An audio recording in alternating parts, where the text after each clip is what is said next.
Hello and welcome. This is a pick a card reading for the Mercury Sun conjunction that's happening today, the 14th of June, in the sign of Gemini. Hello and welcome. My name's Chloe. I work with card divination, astrology, and I channel energies through my body, as you just heard and as you can see, bringing in a multi-dimensional energy to bring in healing, attunement, and activation codes with these readings. Today is Friday. It's 14th of June. And this is Venus's day. And on Venus's day, we are having a Mercury Sun Kazemi. And this is when we get a big download, guys. There's no getting around it. And it's in the sign of Gemini. We've had so much going on in Gemini recently. So much activations are around connection and around information and being very playful and curious and more in our flow state. Now, this pick a card reading, there's 3 piles here, as you can see. We have a prophecy stone for pile 1.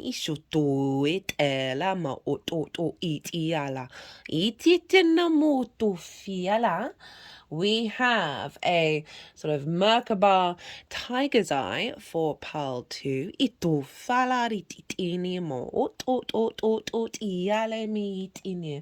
And a Lemurian crystal quartz.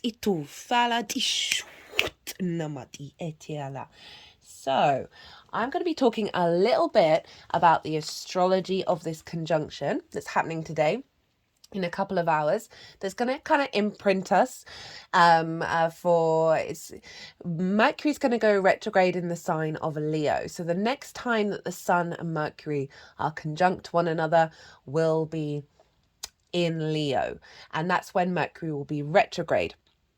So whenever we have the Sun conjunct anything, it's called a Kazemi. And this is when it's in, and Kazemi means in the heart of, right? In the heart of the Sun. If we think about the Sun in terms of our vision, our clarity, our animation, our purpose, our will, our vibrancy, and lots of downloads as well, right? The center of our solar system, the light giver. Divine inspiration, combined with the messenger of the gods, Mercury. This happens quite a lot. It's the most regular, other than the moon, of celestial bodies that come in contact with the Sun. And so this is marking a new cycle. So in the lead up to this conjunction, you may have found a lot of old thought patterns coming to the surface. You may have been receiving a lot of downloads, a lot of connections in the mental sphere. Because when we have something, in a conjunction, and 2, a conjunction with the Sun, there's a renewal here, right? There's an element of a new beginning in terms of, say, like a new moon, when the Sun and the moon are conjunct one another. As well as whenever a planet comes into conjunction with the Sun, they're kind of being burnt up. All of the old paradigms. It's like defragging. Don't know if that's still a thing which you do to your computer, where you defrag and you see the little blocks sort of move themselves around and get into an alignment. We have a bit of a defrag, right? When Mercury, as I said, the messenger of the gods, was the only god that was able to go from the land of the gods, the land of the mortals, to the land of the dead. For me, Mercury is all about flow. Everything in this universe is information, right? And and the way it connects to each other, where all these bits and pieces connect to each other, and that is Mercury, is the information and how it connects. And Mercury is very fast moving. It likes flow. How do we bring flow into our communication? And that is absolutely everything that we ever do, is always communication. Communication is key, guys. And so we've had this massive pile up in Gemini for a while. We're not going to have anything quite like it for the rest of the year. Big Gemini energy. We have Jupiter there. We've got Venus hanging out, still very closely aligned with the Sun. Ishutu fala diala, itiala doitia tuela ma. And we have the Sun and Mercury, obviously. And so we've got this big energy showing up in Gemini. Done quite a few transits on them recently. The Jupiter moving into Gemini, the Gemini new moon, the Venus-Sun conjunction in Gemini. Beautiful messages coming through that's really helping us adapt and evolve to a lot of the work that we've been doing on for a while now. Now we're recalibrating, we're defragging, and we're finding new pathways beyond old conventional energy. We're tapping more into curiosity, into play, into just a lightness of being. And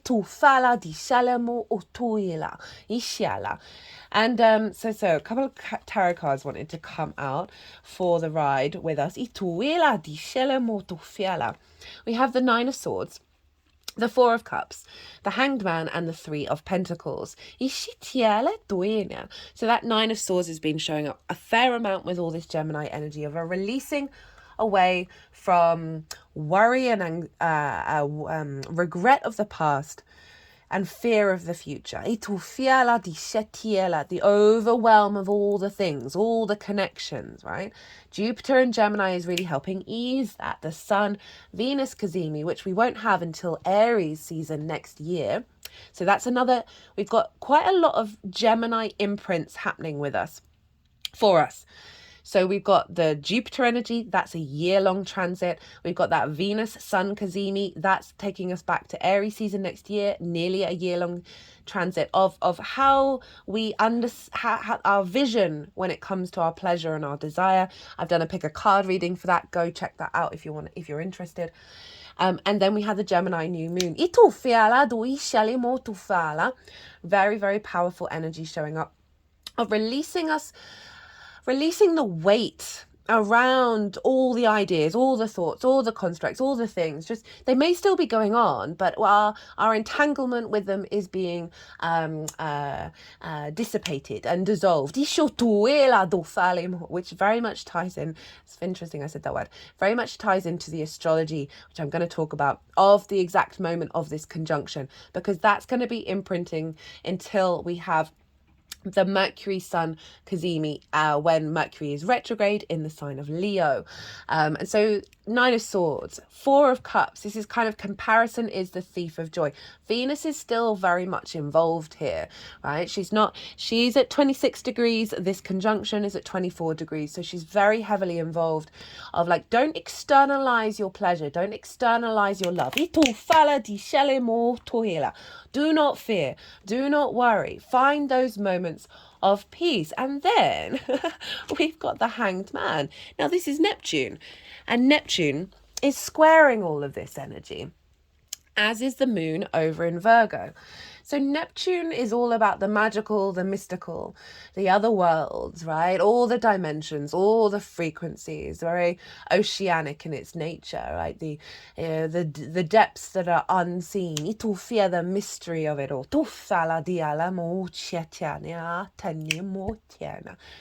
And Neptune's over in Pisces.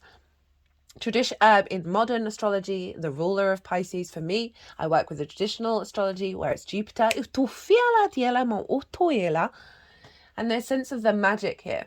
There's a real lot of magic here of the perspective. Let's re-clarify how we engage with this, with the Hanged Man. The Hanged Man is all about giving yourself a moment to receive divine inspiration that is then going to give you a more integrated, expansive, creative perspective. So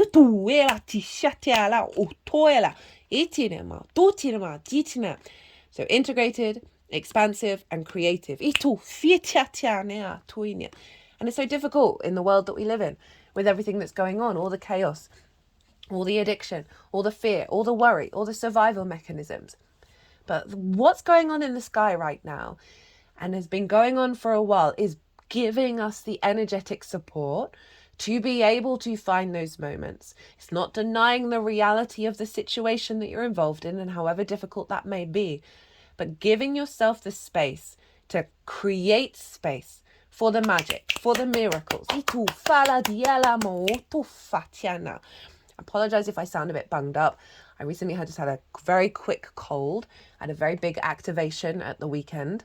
And it tends to be that you then get a bit run down because the 3D body's like, oh, we got to recalibrate because the trauma that's been released. And it was one of those moments where I saw it was like linking a lot of trajectories together, and they all came together and things I thought I hadn't done right were part of the journey, and it all came together, and it was beautiful, and it was such a surrender and an opening, and I was so in awe of the poetry and emotion of the universe. Poetry in motion of the universe. It's one of the reasons why I love astrology, because it shows you the unfolding. It shows you the energy that's being weaved and the greater storylines of your life. We're a very impatient species, and it's hilarious saying that with Gemini, fastest moving sign in the zodiac. Very mutable, very changeable, very need for novelty, need for the next. And I really love that this energy is coming through with Neptune, of we can still be open and curious and open to different things while still having this level of let's just flow. Let's not worry. Let's not try and be impatient, right? There's a different energy with impatience rather than the desire to explore and be curious. So we've got this Neptunian energy with this astrology here that's happening with Mercury and the Sun, of how we collect information, right? That's in alignment with Neptune, of the magic, of the miracles, right? Of the sort of the curveball energy of Pisces, right? It's very non-linear. It's very much things coming out of thin air. Very synchronistic, very fluky. We've also got the moon over in Virgo at the moment. Is also squaring the Sun and Mercury and also Venus. And it's opposite Neptune. Virgo is very practical. Virgo is also ruled by Mercury. It's about bringing that information into practical resources and building, right? Bringing some facilitating energy in. I love the Pisces Virgo axis. For me, it's practical magic. How do we bring it all together? And with this 3 of Pentacles, this is all about mastery of self that leads to collaboration to build things that are long-lasting and beautiful. Honoring the path of the individual and your call to that which drives your spirit, that which drives your creation energy. We've got Venus still involved here, and your ability to connect the dots around that and find new pathways in order to bring it into manifestation. Moon in Virgo, very intuitive, very practical about how to bring things into the 3D world, how to heal, how to observe reality and then implement it. Neptune very dissolves old paradigms in order to bring us into a higher understanding of what the fuck are we doing here. And how to work with that magic rather than be in conflict with it. This figure, right? Imagine the tale as old as time. Parents want you to be a doctor, a lawyer, all of that old trope, right? You know, those traditional pathways. And this figure's like, nah, I'm going to go carve stuff out of marble. That's my jam. That's what I'm going to do. And they don't listen to their friends. They don't listen to anybody. And they just do what comes from their heart because they love what they do. And that is so hard for us to do. To genuinely embody that, right? There's always that element, oh, I've got to have a roof over my head. Now, that's a very real reality, right? Got to have the money to come in, to pay the bills. Money's a wonderful thing. It is just part of the process of creation.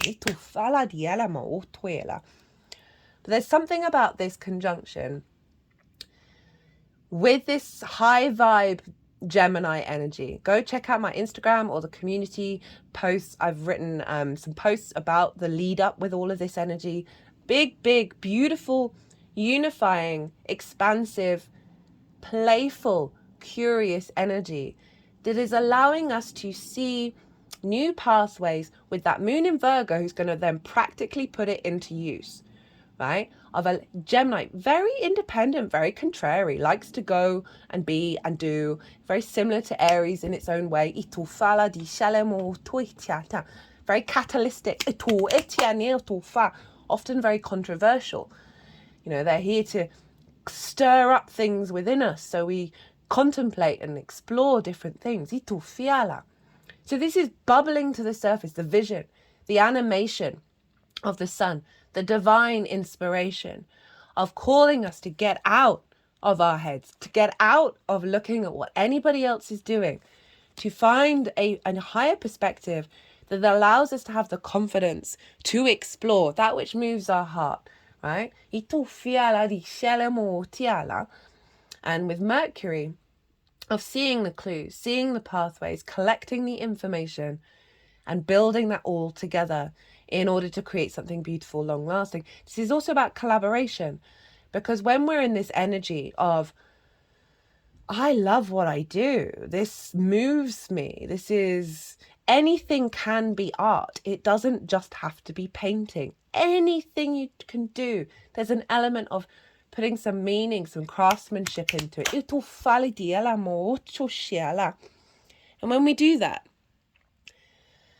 when we tap into that energy, it doesn't matter what it is that we're doing, we then draw towards us that which has a similar frequency, right? These figures have different skills, but they're wanting to collaborate in order to make something beautiful. So there's something very much about this free-spirited Gemini energy that is in fact drawing towards us other modes of collaboration that we're able to implement and bring that practical magic of that moon opposite Neptune, of the Virgo and Pisces energy, into our reality and create a better,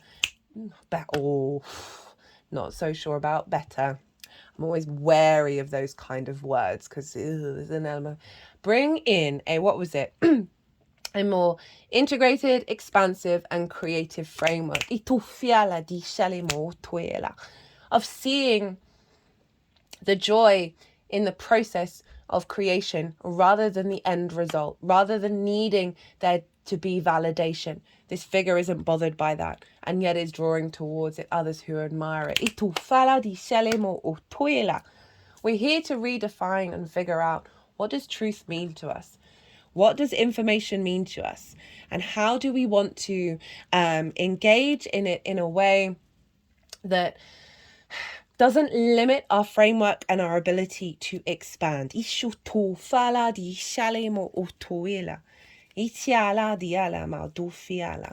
We're releasing a heavy burden here around expectations, around assumptions, and just genuinely, it's very full energy of seeing everything as in an incredibly curious way.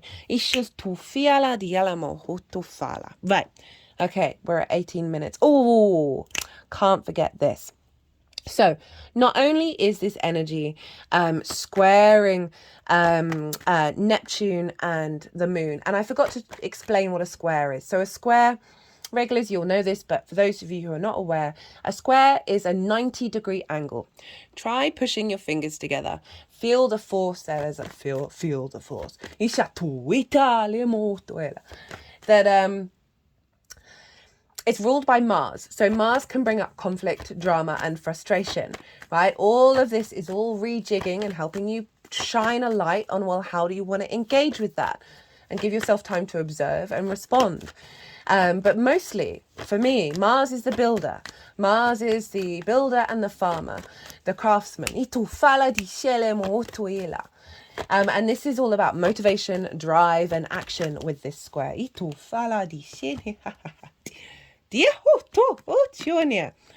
Wow. Well, we got 3 of the big hitters who are kind of involved with all of this come out. And a square is our motivation drive. It's how we bring things into being. So we have a square with Neptune and the moon, right? Really tapping into a very intuitive yin energy of shifting our paradigms that we're then going to be able to find the details around. We also have Saturn squaring over from Pisces. of being able to manifest this, being able to understand the cause and effect and our integrity around how we take action moving forwards, rather than being sort of perhaps superficial in a way that doesn't bring nourishment, right? We can be superficial in any kind of way that actually brings us joy. But when Saturn's involved, there's a level of maturity kicking in here. We've also got Lilith over in Virgo. Lilith is all about your independence of interacting with the other with honor, respect, and dignity, right? Eye to eye, equality. And if you're not faced with that, and you come up against walls where someone says you can do a thing, but you can't do that thing, hierarchical systems that don't make any sense, hypocrisy, Lilith brings in the energy of having the confidence to be like, cool story. You do you, I'm going to go do me. Now, the final cards for this are 7 of Wands in reverse, the Empress, Venus, the Magician, Mercury, and Jupiter, who is also hanging out in the sign of Gemini. So we've got the 3 other planets other than the sun show up here, and the 9 of Cups. 7 of Wands, for me, this card is all one of the archetypal things that we're working through right now. This figure is on a cliff. It represents the higher ground in tarot. They have something of value. They are of value, but they do not look like it. They look very unsteady, very uncertain. They're in fear. They're having to do battle. They're in this sort of competition mindset. So many of us, we all are source. We are all abundant. We are all full of love, right? Yet we are here in this process of recalibrating and understanding that at a very embodied level. And so we have difficulties really genuinely, truly embodying that and knowing that we are of value.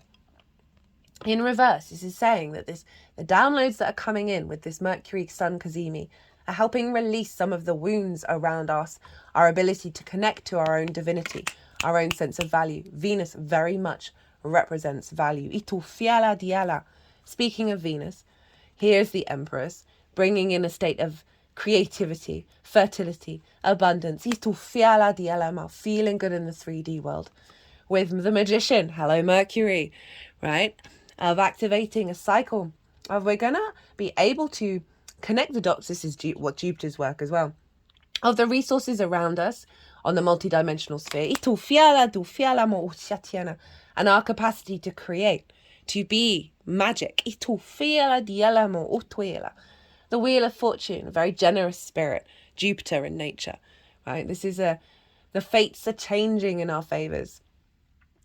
The wheel is going upright, right? We are no longer at the bottom.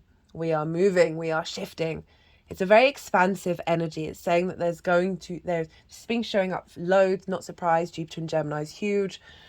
There's a real shift in energy around how we're engaging with the events around us and the perspective around those events, rather than everything's going wrong. It's like, okay, that's an interesting story.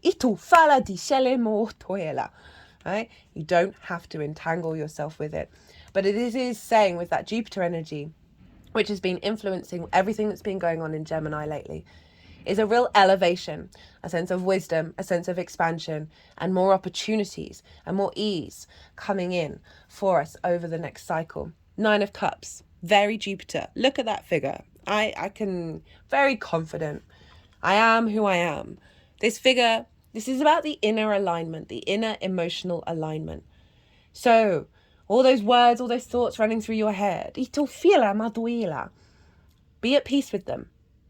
And see the joy in the existence within itself. This card is all about gratitude and abundance and inner alignment to that. The more that we are no longer in conflict with the external world, and it is not about denying the emotions that conflict brings up. You're a multifaceted, multidimensional beings. You can handle holding more than one energy within you at once. You're doing it already. It's not about denying those emotions or hiding from those things, but also knowing that the universe is insane, it's ridiculous, it's wild, and you happen to be here along for the ride. Right, I'm going to leave it at that. And I'm going to start with the pick a card reading. I hope you enjoy what comes through. I've not checked out what the cards are. Got no idea. I'm going to be just as surprised as you all. Looking forward to it. Itu fiala.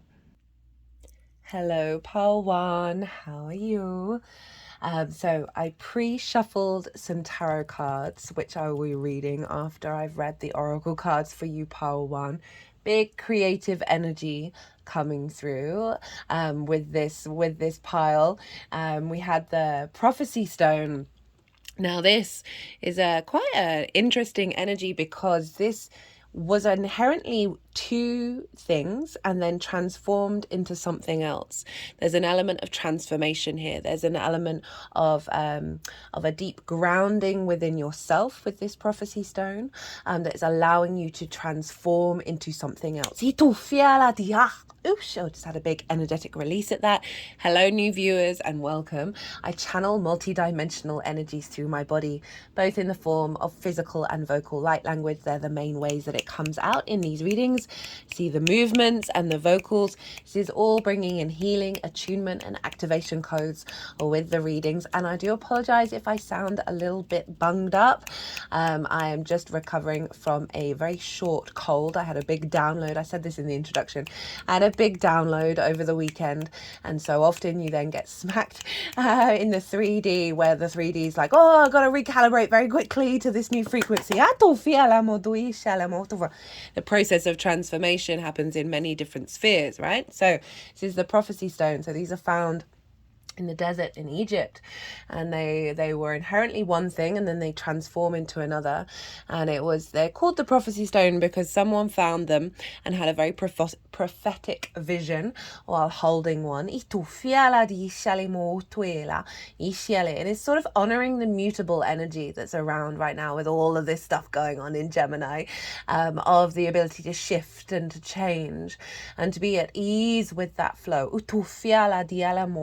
One of the things that, let me just that this transforms into is hematite, which is a very, very grounded energy, right? It pulls us to the planet. And it's making me think about how I've been saying this for a while, that we are here to create. I've been bringing up not past life energy, near-death experiences, people who've suffered from them and come back. They're like, oh, this is where we're meant to be. Even if their life was difficult, they're like, no.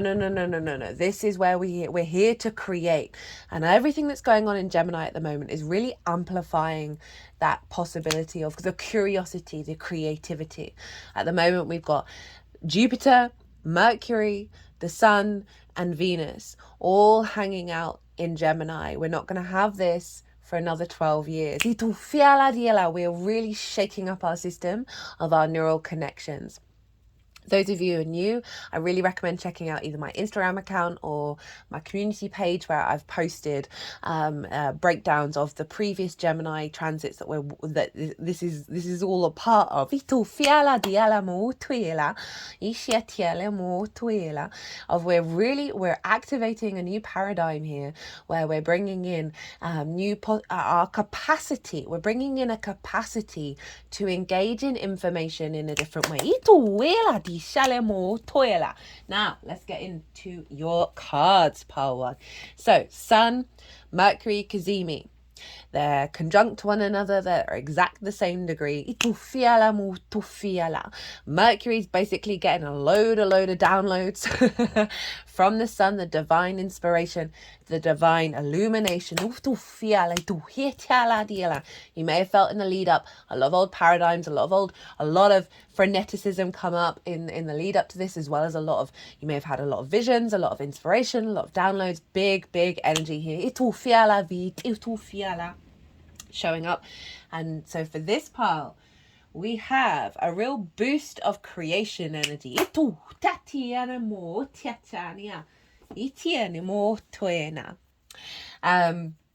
it's it's very vibrant, this pile. So we have, all the decks will be in the description box, by the way, if any of them take your fancy. This is the Wild Unknown Alchemy deck by Krans.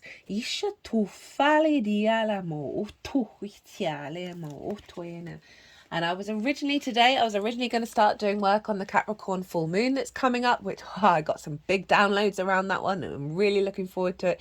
But I was like, oh, no. Let's do a pick of cards. So these all came out very, very quickly, and just beautiful energy. So we have Anatomy, right? There's this wolf figure here. Very, very, all the shades of grey. I'm looking at this card, and we can be very black and white. We think of Geminis, the twins, right? In the mythology, there's the good twin, the bad twin, the sense of right and wrong, and the polarity and the duality that we face from this polarity. That in fact that there are many shades of grey, that there is fluidity here. This is the mutability of Gemini, of being able to see all those different shades, those shades to come alive and be very vibrant, rather than containing yourself in a certain mindset, a certain understanding of self, a certain how you collect information. We are activating a big liberation energy around how we collect information and our discernment around it, as well as that Gemini energy. You don't need to take it all too so seriously. We are here to play, and I know that may be difficult given what's going on in the world, but the more that we create space in every little moment, I do it myself. If something goes wrong, I can see the play in it. I can see the curiosity in it. I can see the exploration of it. And the more that we tap into that, where I said in the introduction, we're stepping outside of conflict. We're moving more into that flow, that adaptability. Right. Anyway, so this is the wildness, the fierceness, the hunger. In medieval times, Anatomy became known as the Grey Wolf of Alchemy. This was due to the metalloid's unpredictable qualities and its ability to eat away at materials in the laboratory. Gold is one of the few materials to withstand contact with it. For these reasons, this card must be read with delicacy. On the one hand, it represents the wild and free spirit that longs to express itself in the world. On the other hand, it represents a fierceness that can turn destructive or corrosive at the drop of a hat. The message here is clear. Channel the grey wolf's energy towards creativity. Challenge it to come out from the shadows and express itself. Embark on the creative project or adventure that's calling you, rather than focusing on why you can't. Once you begin, don't quit. The grey wolf responds to respect, not repression. So there's something, you pick this pile, you're being activated, right? There's a creative force that's being activated within you, that you're release expectations, release assumptions about how it's going to turn out. This is about enjoying the ride and the play of what's coming through. And all the sort of things that I just talked about not taking it too seriously. And if things go wrong, to see that as part of the process. We often learn so much from our mistakes. We often learn so much from things that didn't quite work out, that actually end up leading us to a more integrated, in-depth expansion of self. So this could be a creative project in any sense. I just did a post on the Venus Sun Kazemi today. I was a bit late in doing that post. In terms of, we see pleasure and creativity, we can narrow it down into certain expectations of how that's supposed to show up. This Gemini energy is like a catalyst, is sending up neural pathways everywhere, allowing us to find that in every moment, even those difficult ones.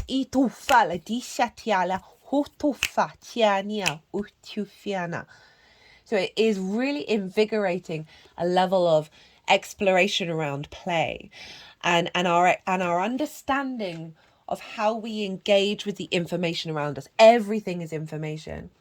I'm really recalibrating that into a more liberated energy, like that freedom of seeing the possibilities in that which may have been blocked before. We then have the vessel. This is from another deck by Krans, the Wild Unknown Archetypes deck. The body, the container, the cup. The vessel may be the most powerful archetypal form on earth. It is everywhere. Cups hold liquid, stoves hold fire, our bodies hold organs, our homes hold families. Through the simple act of separation, the vessel protects what it contains. Nests protects the eggs. Savings accounts protect our earnings. Even the planets are contained within their circular orbit. When this card appears, it's time to assess what is being held together and how. Is the vessel too tight, too loose, broken, empty, full, or perhaps there is no vessel at all, and the content spills in every direction.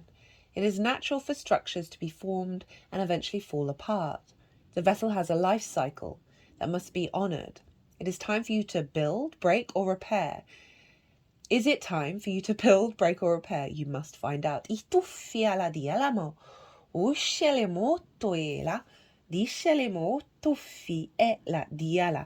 So there's something going on with you, Pile 1, where you are, it's both what I'm feeling is both a containment and an explosion.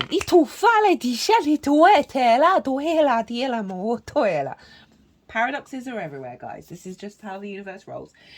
That there's a new energy coming into your vessel that is allowing you to break into this, right? This expansion of possibility.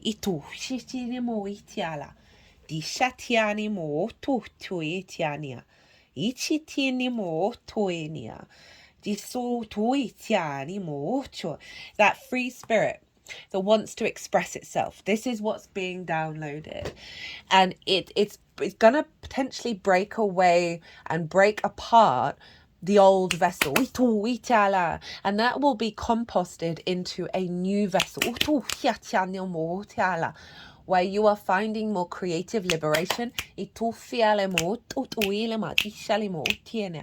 The way that you connect the dots, right? That very mercurial energy of shifting from one thing to another. You're able to flow and flit and find those pathways that are more catalytic, that are breaking you outside of your expectations. And those limitations that may have felt, oh, I can't go down that road. I can't do that. I can't play. This is all about play.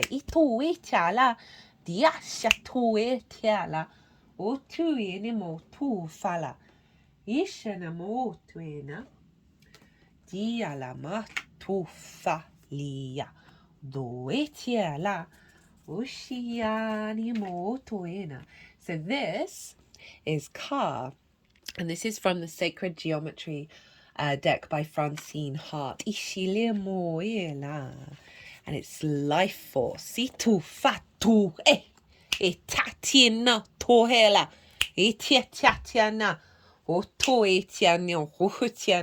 forgot to mention in the introduction, why on earth is there an orange and two feathers here? Well, oranges are very much linked into Mercury, feathers, birds, Gemini, messages of the gods, a sense of movement, a sense of ability to observe and shift and change. So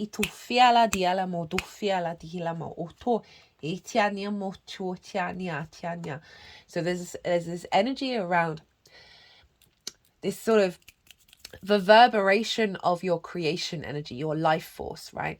Where the messages are going to be more in alignment. The things that you're drawn towards are going to be more in alignment with the essence of your true vessel. We have many vessels, but the inherent vessel within is activating this life force. and your free spirit and your ability to connect the dots and the messages that come within. This is a rainbow-coloured torus. The donut-shaped geometry of the tube torus expresses the concept of spirit as life force. Ka comes from the Merkaba. It is the spirit. The water lilies, which are intended to symbolize our potential for enlightenment, surround and contained within the rainbow-coloured torus. Let this card signify your relationship to spirit and the life flow of the universe. Relax and follow your breath. Slowly allow yourself to enter this image. Use it as a device for meditation and a place from which to access the full spectrum of inner guidance.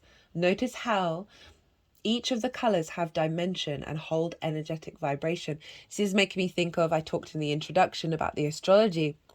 This is all squaring Neptune and the moon in Pisces and the moon in Virgo, right? Of practical magic, of a real... Neptune has the capacity of bringing many different realities into our own, right? And that's why it can often feel very overwhelming, because we're dysregulated and we're catching up with the reality that we're in, and we might get overloaded. And with this of the life force is really acknowledging your capacity to be able to engage in these possibilities, right? Of this, the magnitude of what Neptune and the moon in Virgo are facilitating, the capacity for you to create in the 3D world from the multidimensional sphere, from all different trajectories. Move within the shape and touch the water lily inside. See its purity and the beauty and the beauty of its form. Feel the colour moving around you as it sits in the perfect flower. Notice how the colours spin and interact with one another. Accept into your being the wholeness that is embodied in the car, and return to your life with the knowledge that there is order, beauty and life force in everything. Woo! Well, I'm claiming that anyway. Like this imprint of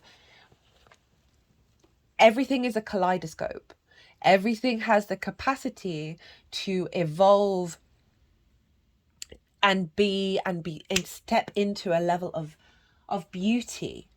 And remember all those shades of grey, like everything, regardless of whether you're going to have preferences about what it is that you want in your life, but you can still hold those preferences while observing the reality if it's contrary to those preferences, and observe the beauty of it. The more that we do that, the more that we're engaging in every aspect of the world, of the universe, of everything, that it is all, we are all one and the same, and it is all a beautiful experience. And yeah, and it's not, I'm not saying that to spiritually bypass, but the more that we step into that curious nature, this is why I'm so overjoyed with Jupiter and Gemini. I can't deny it, that it is giving us more wisdom and more grace to see that.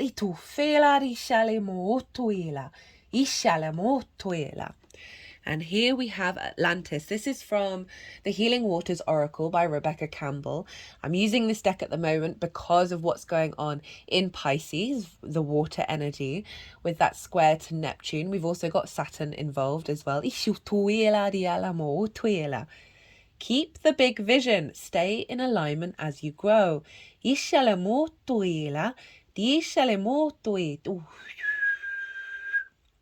his writings, the ancient Greek philosopher Plato described a great civilization called Atlantis, whose island home is in the Atlantic Ocean. It was a marvel of architecture. Its capital city was made up of a series of concentric circles separated by moats of water, and at its centre was a temple dedicated to Poseidon, the god of the sea. It's another name for Neptune as well. The Atlanteans were a highly advanced people who were very much tapped and connected with the energy of the universe. They also harness the power of water and air. Oh, brilliant. Love that. Gemini, obviously air, in their technologies and practices. Perhaps this is where their tremendous psychic and magical abilities, they're doing some work they're moving this around between the third eye and the crown chakra, and now at the throat, and now at the heart, back to the throat, third eye, crown, third eye,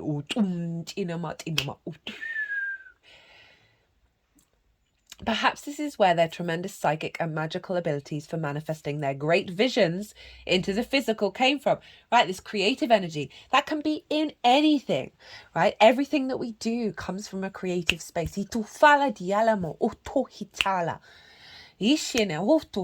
the power of Atlantis coming through to help you bring things into being, right? And it's not about the outcome. It's about the joy of what it is that you're doing. Eventually, Atlantis's growth got out of hand and its people became greedy and disrespectful. A series of earthquakes caused the island to sink to the bottom of the ocean, and for millennia, people have been captivated by the legend of this lost civilization. This card is one of huge visions and promises. You have the potential to create great things in the world. However, it comes with a warning to stay in alignment when you grow. This is very much Saturn, right? So Saturn's also squaring this alignment, right? So this is the imprint over the next couple of months. Saturn wants you to walk with your integrity, right? And honor cause and effect and have a level of commitment to what it is that you're doing. So it's not that it's that beautiful balance between play and maturity. You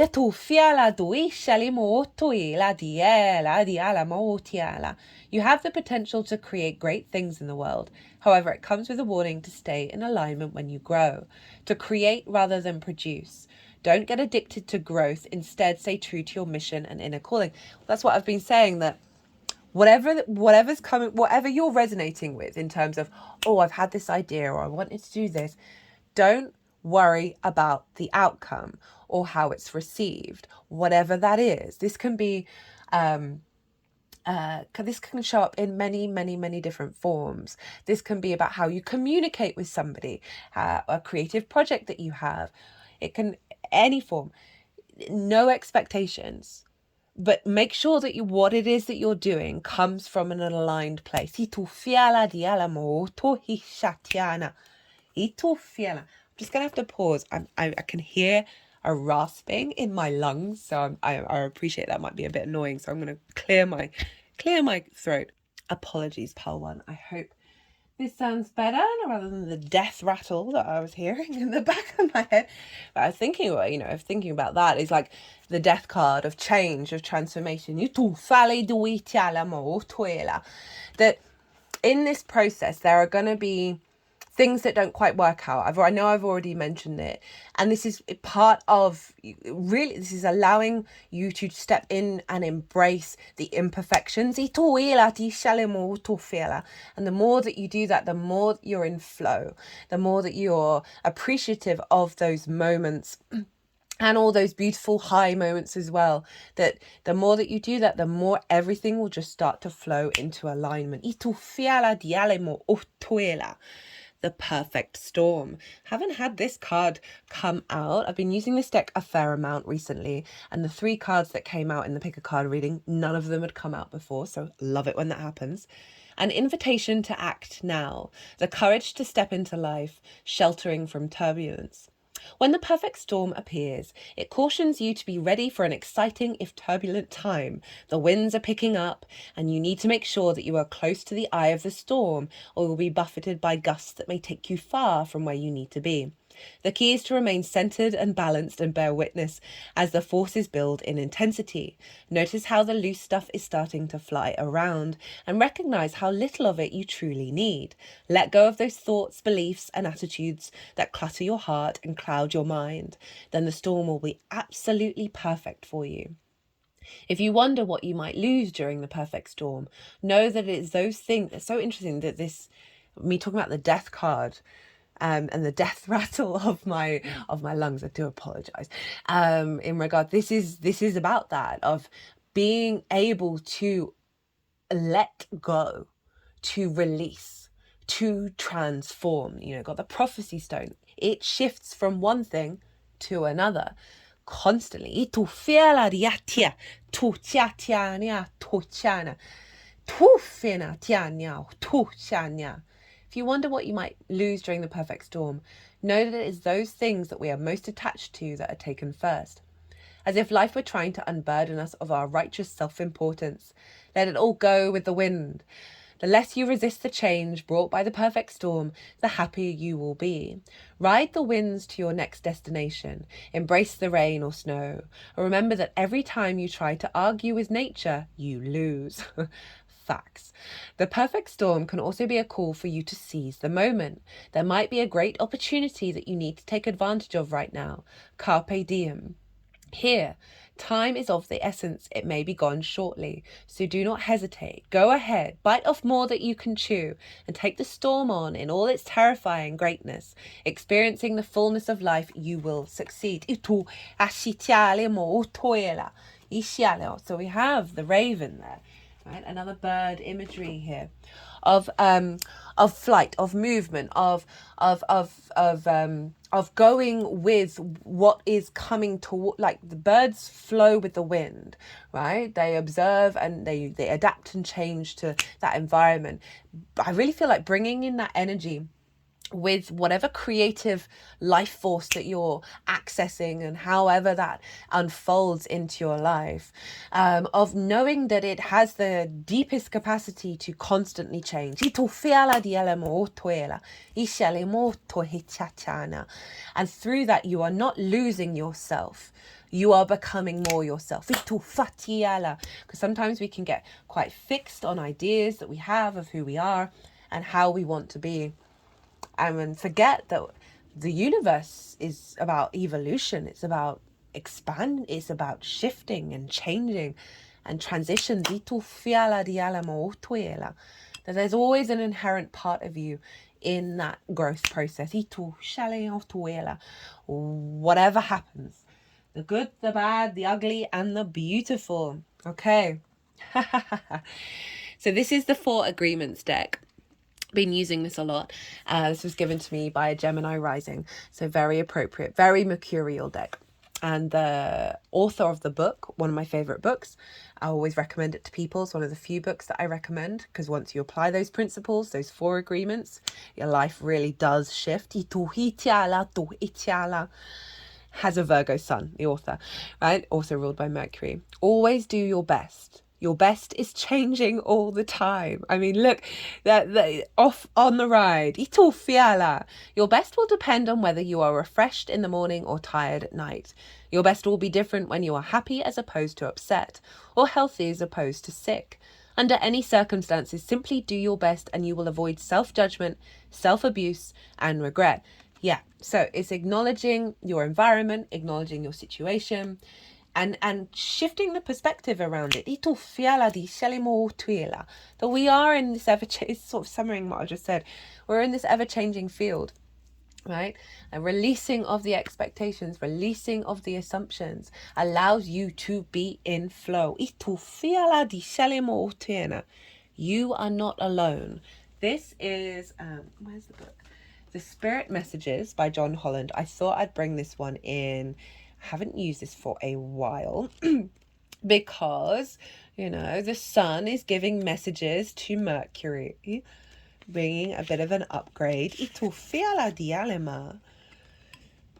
We are here for you. We never left. Through all the sadness and loneliness, however, you cannot sense us near you or feel how much love we are sending you. We are your family, friends, and guides. You never walk alone. We walk right beside you. This card comes at a time when you're probably missing someone, feeling lonely or lost, or not getting the emotional or spiritual help you truly need from those around you. Even though you may be feeling abandoned, don't forget that we are here for you, holding you, guiding you, and helping you through your grief and sadness. It is we who raise you up and gently push you forward. Please remember, we are spirit incarnate, not of a body. We are spirit disincarnate, not of a body. You are spirit incarnate in the body, and as such, we are all spirit. You can connect to us anytime you wish. Find a quiet time where you can be by yourself in your favorite space. Light a candle, hold us in your mind, and reach out with your heart and thoughts. When you feel a gentle, warm wave of love wash over you, a tingle up your spine, or even a special thought or image, know that these are all signs we are connected and we love you always.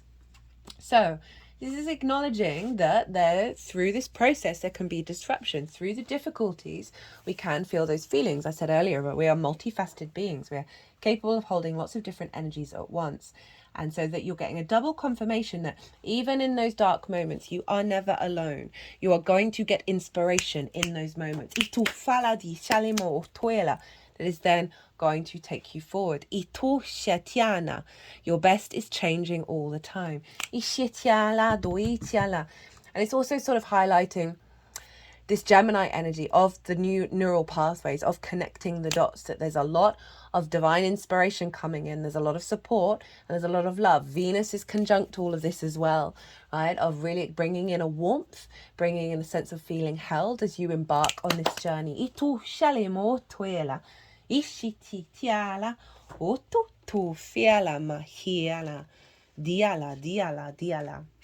So we then have another card from the Sacred Geometry deck. They wanted 2 cards for all of this, or all of the piles. The owl and the raven. So we've got more birds coming in, and the feathers that I have, one is an owl feather and one is a goose feather, not quite a raven feather. We have the yin and the yang, union of opposites, darkness and light. Yin and yang are opposites in union. Together they represent a balanced whole, each containing a piece of the other. Owl and raven, wisdom and magic. This card suggests a process of balancing is at work in your life. You are learning that living in opposition brings a sense of tension and dissatisfaction, and that it constructs boundaries between you and the people and circumstances in your life.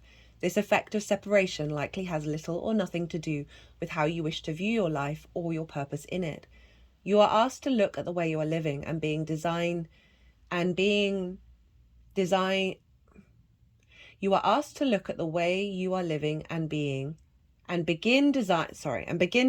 ways to bring yourself into balance with your true nature. How will it look when the dissatisfaction is mitigated? Will you be the same person? Movement towards balancing all areas of life will activate rejuvenation and a greater joy and freedom. Acknowledge the dark aspects within the light, but truly see your light shining in the darkness. So what's coming through is, with this big activation of your life forces, of your creativity, is this is very tied into the Jupiter in Gemini transit series. So the twins, right? The polarity. I talked about this in the introduction, of the light and the dark. We live in a universe of polarity. Gemini is a catalytic energy. It throws up duality. It can be very controversial in order for us to try and find the balance, right? Try the yin and the yang of it all. I'm often saying that it's kind of summing up everything that I've just been saying throughout the reading, of finding the creativity in the light, in the dark. And the more that we do that, the more that we have an inner stillness and inner balance, and allowing a deeper sense of capacity to engage in the world from a very creative, curious place. But what I overall get with the transition of these cards is that this process, this imprint that's happening, pile 1, that's going to unfold, is through the inherent play, the liberation of your spirit. You are coming back into unity. You are coming back into balance. Which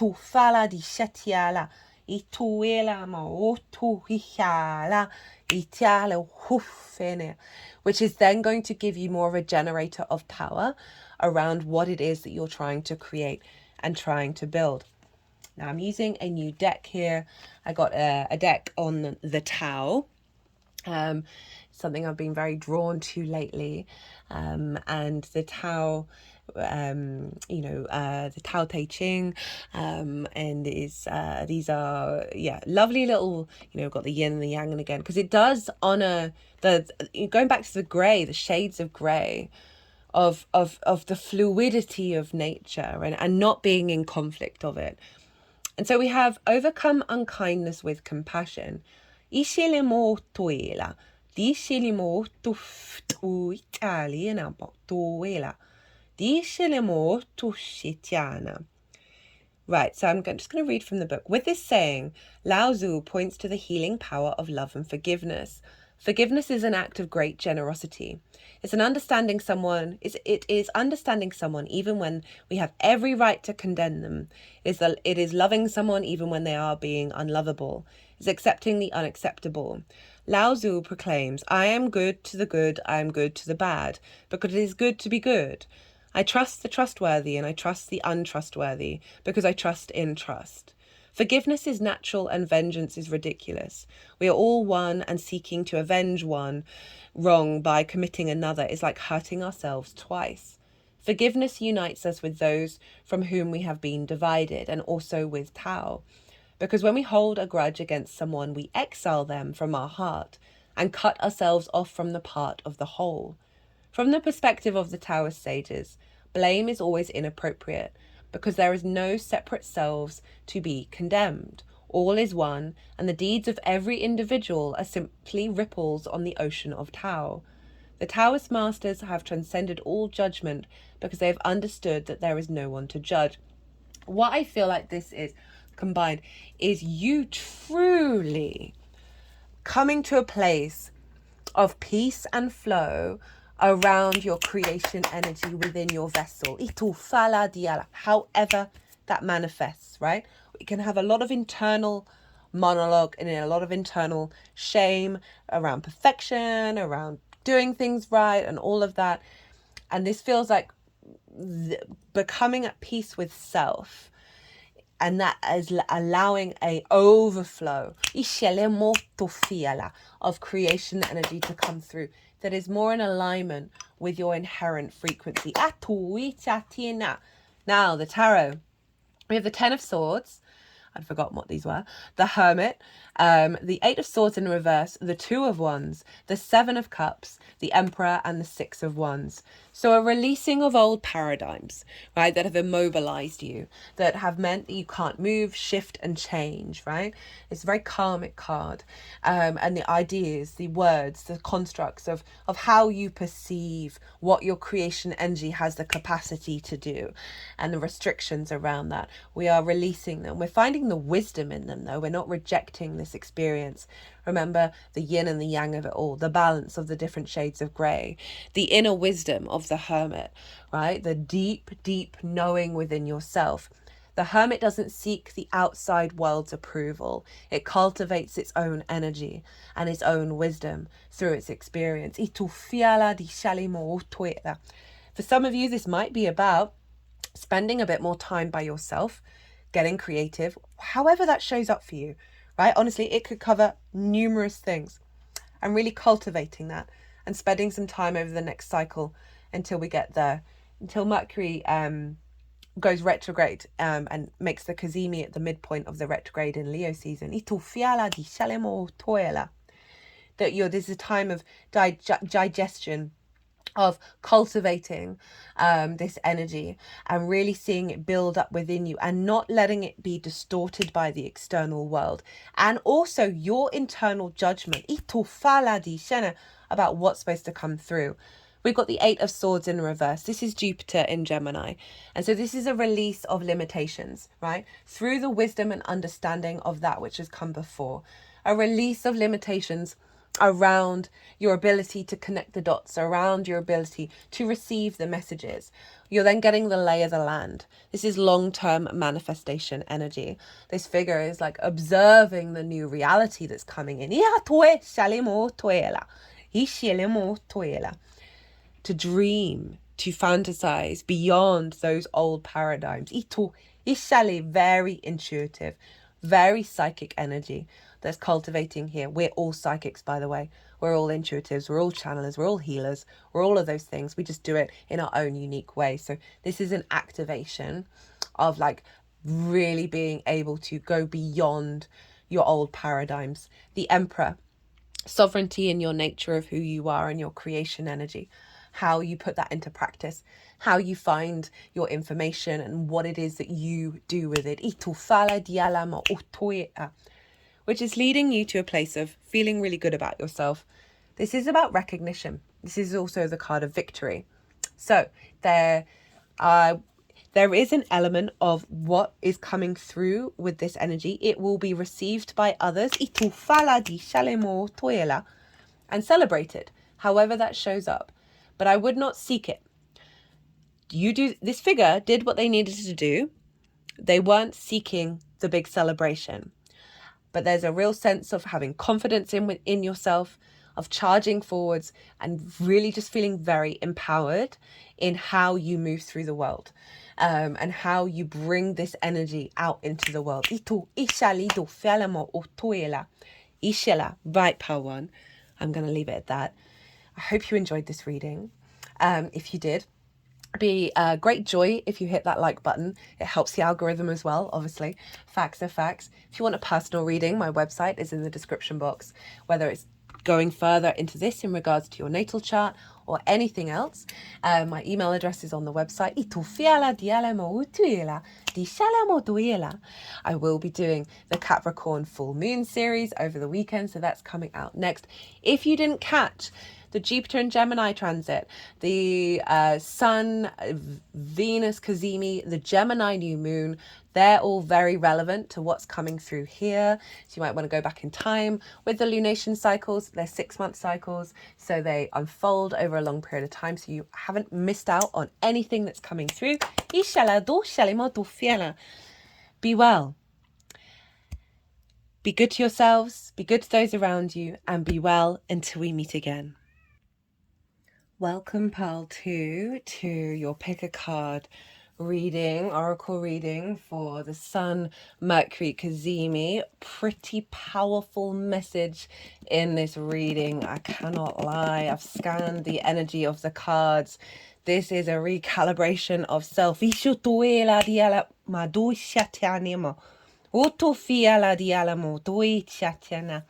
I'm bringing about a deeper sense of liberation to your soul's frequency. I've pulled, pre-shuffled some tarot cards, which I'll read at the end of the oracle reading. Goodness me. Woo! Loving the energy of pile 2.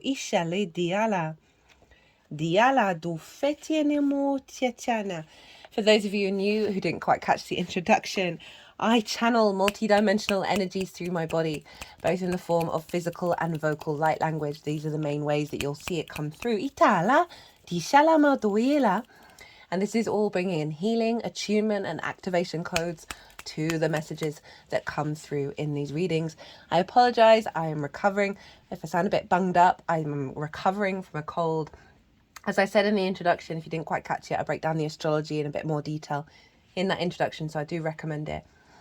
I had a big activation over the weekend, a big download, a big clearing, and often when that happens, your 3D takes a little while to catch up because it's recalibrating, and there's a disruption in the energy field, right? And there's disruption here in this reading that's coming up. There's a real I talked about defragging in the introduction, and this feels very, very relevant to what's coming through in this message of we're dealing with very mutable energy here of lots of shifts and changes within yourself, and you need to be kind with the process and let things unfold.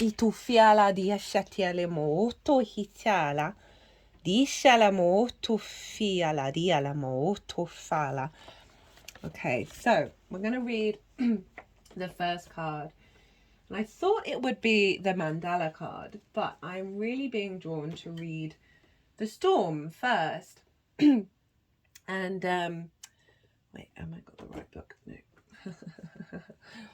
That the storm card is very much linked into the tower energy. And this is, there's a lot of, as I said, very mutable energy we've got going on here. We've got squares going on with Neptune and Saturn.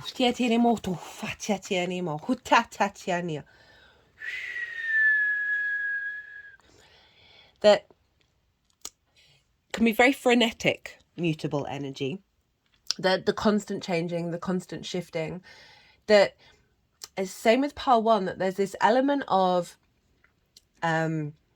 disruption and clarity, right? You see how everything is being pulled into this fingertip on this card for Mercury. That there's an alignment coming in through the disruption, through the storm. Where a deeper sense of self is going to come through this whirlwind that's being activated. Overall,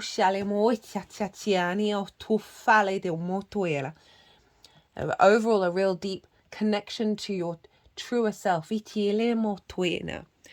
the first card up is the Storm, and this is from the Wild Unknown Archetypes deck. All the decks in the description box, if any of them take your fancy. It's by Krans. The chaos, the whirlwind, the disorder. Possessing an energy much like the Tarot's Tower card, the Storm undoes all that is. Everything that was solid, known and relied upon is stripped away by the winds of fate.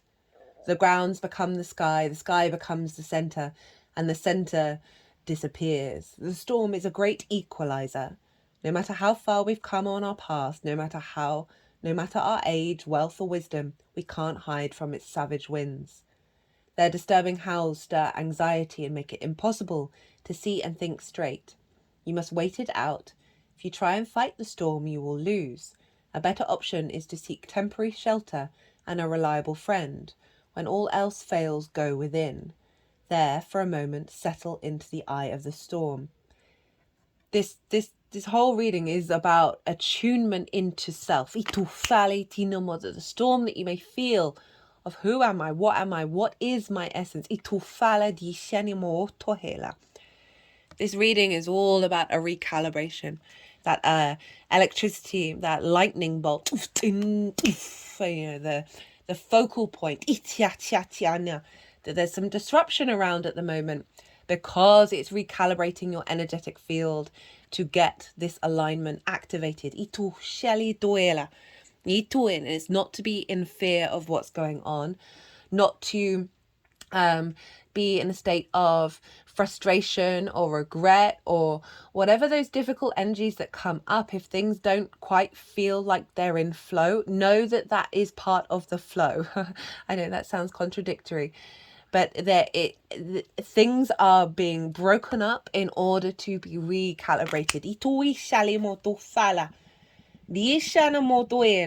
The storm's intention is to rebalance your equilibrium. There we go. It is a result of precarious conditions, not the cause of them. So there may be something in your life that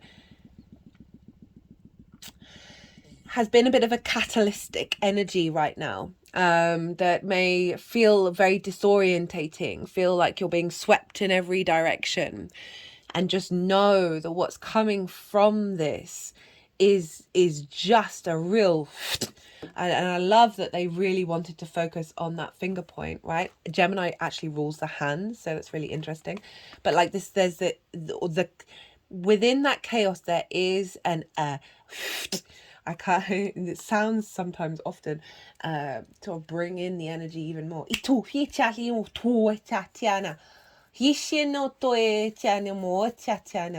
That there is a deeper truth that is coming, that is being emerged within this frenzy. So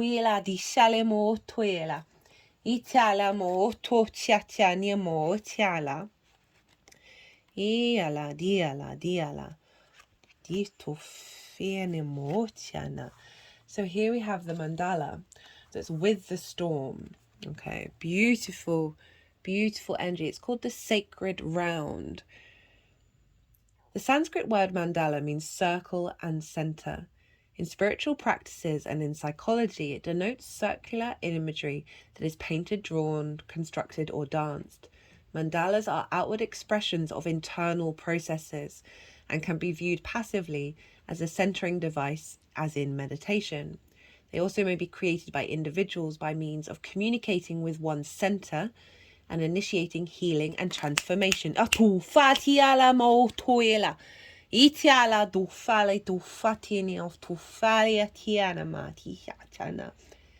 chose the mandala card, you're invited to consider your life as incoherently whole and healthy. If there are disparate energies at work, Pull them into your sacred center and view them as part of your whole.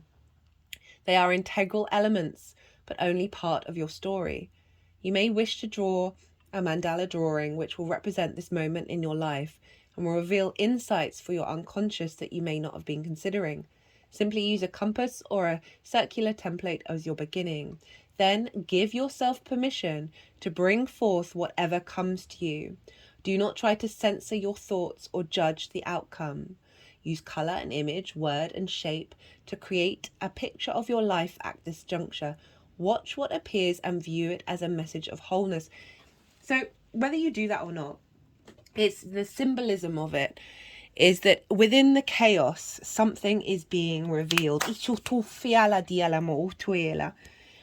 is the power of Gemini, right? The catalytic energy of blowing things up, very controversial, very fluid in its nature, in order to then recalibrate, right? And come back to that center. So I love that we have the mandala, the center, in the storm. This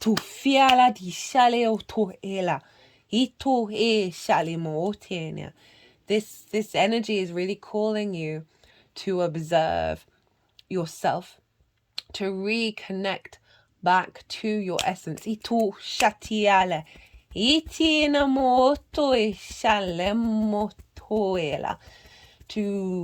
perhaps do a mandala meditation, perhaps do something creative that reconnects you back to the messages that your soul is trying to tell you. And you are your soul. It's just we have layers and layers. We've got so many. This is bringing you. This energy is bringing you into that center. That things may still be chaotic around you, but this is really, really pulling in a frequency of truth in within self. And that truth is to be in observation of how it unfolds, right? Of how you instinctively move. And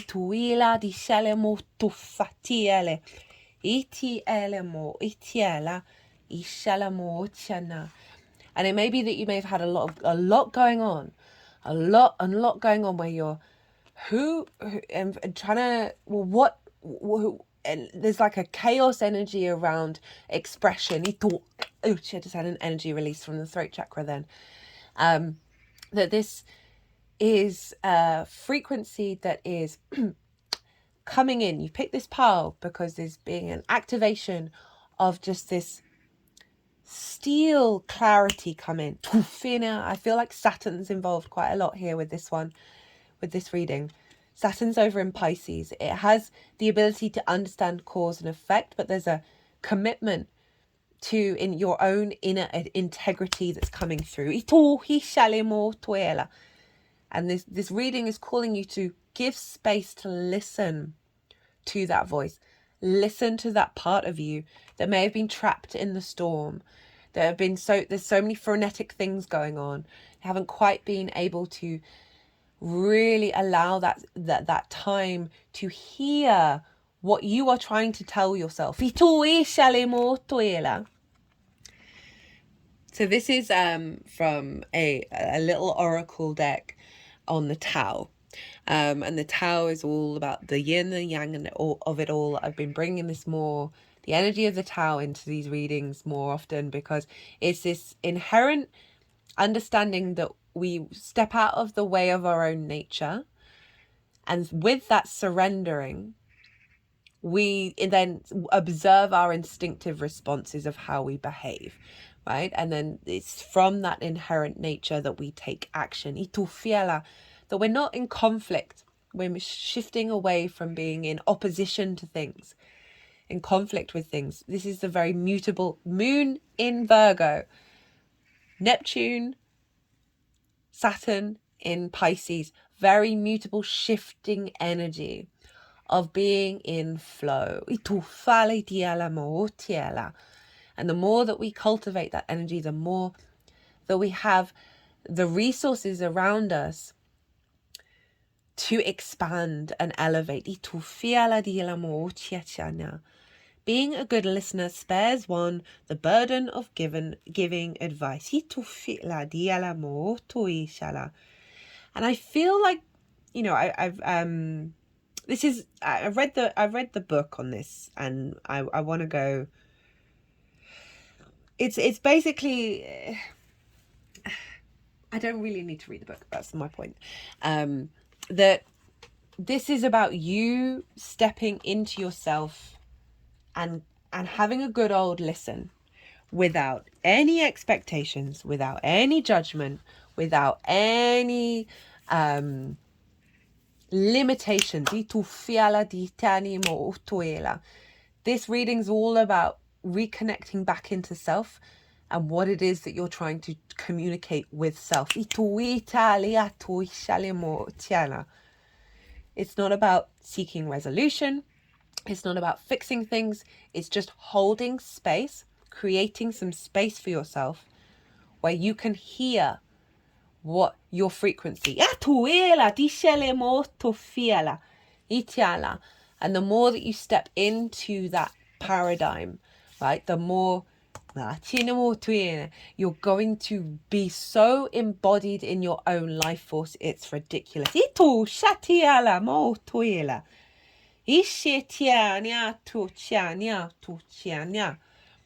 is from the Four Agreements Oracle. It was given to me by a Gemini rising. The author of the book has a Virgo sun, very mutable, very mercurial. Don't make assumptions. Relinquish the need to change others. Real love is accepting other people the way they are without trying to change them. If we try to change them, this means that we don't really like them.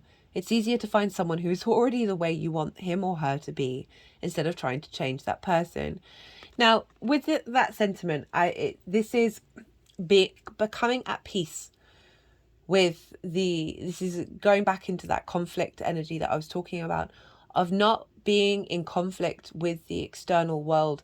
But with this reading, it's about the internal self. That it's not about, okay, I'm going to sit and meditate because I need to change this. It's like, I'm going to sit and listen. And just listen.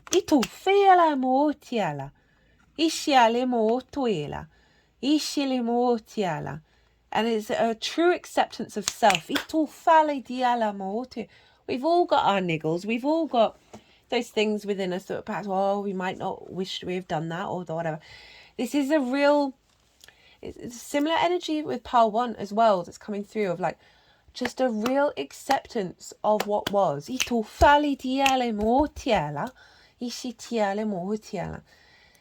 And to allow this unfolding, this Capricorn full moon, oh my goodness, the downloads that I got for that, I cannot wait. We are really activating a very powerful energy here when we come into a state of peace. And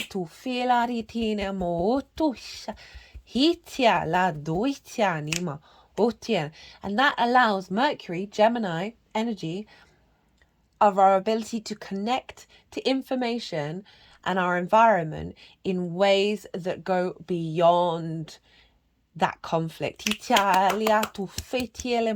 so this is about the inner space of being at not trying to not forcing, not putting limitations, not forcing, putting like boundaries and how you connect to yourself. Just let that unfold. Give yourself grace to explore.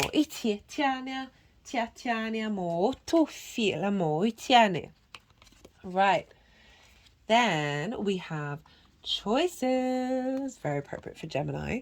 This is from the Spirit Messages deck. Because, the sun is beaming very powerful energy into Mercury. So we're getting some messages from Spirit here. When you accept responsibility for your life and the choices you made, you begin to tap into the power of your own spirit. You'll be able to listen to and appreciate the intuitive wisdom that's inside you. Just sort of summing up everything I just said. And apply it positively and constructively to your outside world. This card will act as a mantra to help you focus and bring clarity to a potentially important choice that you may need to make. Let this card help you refocus your scattered thoughts and energies and bring you back to a place where the sheer number of options don't seem so overwhelming. Choices need to be made, and the more time you take in making these vital decisions, the longer it will be before you can achieve your goals in the physical, material world. All the choices you've already made in your life have brought you to this point, so the spirit world is helping you now to stop, analyze, and assess the various options before you and how you might each affect the outcome.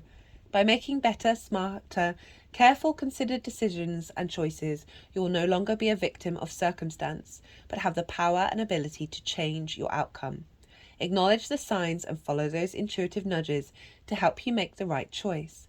Making the right decision today has more purpose and validity than one made on a whim or in desperation. So I feel like this energy that's coming through of you observing self, you allowing yourself to unfold in that storm, right? That mandala, that center that's coming through, is activating your capacity to make the right decisions. So maybe there's been a period where you felt quite overwhelmed, felt quite scattered. This is, as in, bringing in alignment.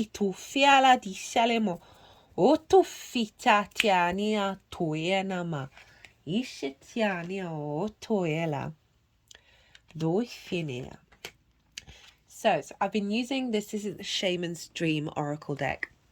I've been using it for all of the Gemini transits, and the 3 cards that came out for the 3 piles hadn't come out in any of the other readings, which I just found fascinating. We have Drifter, experiencing life as it comes. What lights you up, experiencing life as it comes, seeking the essence, but not knowing the form.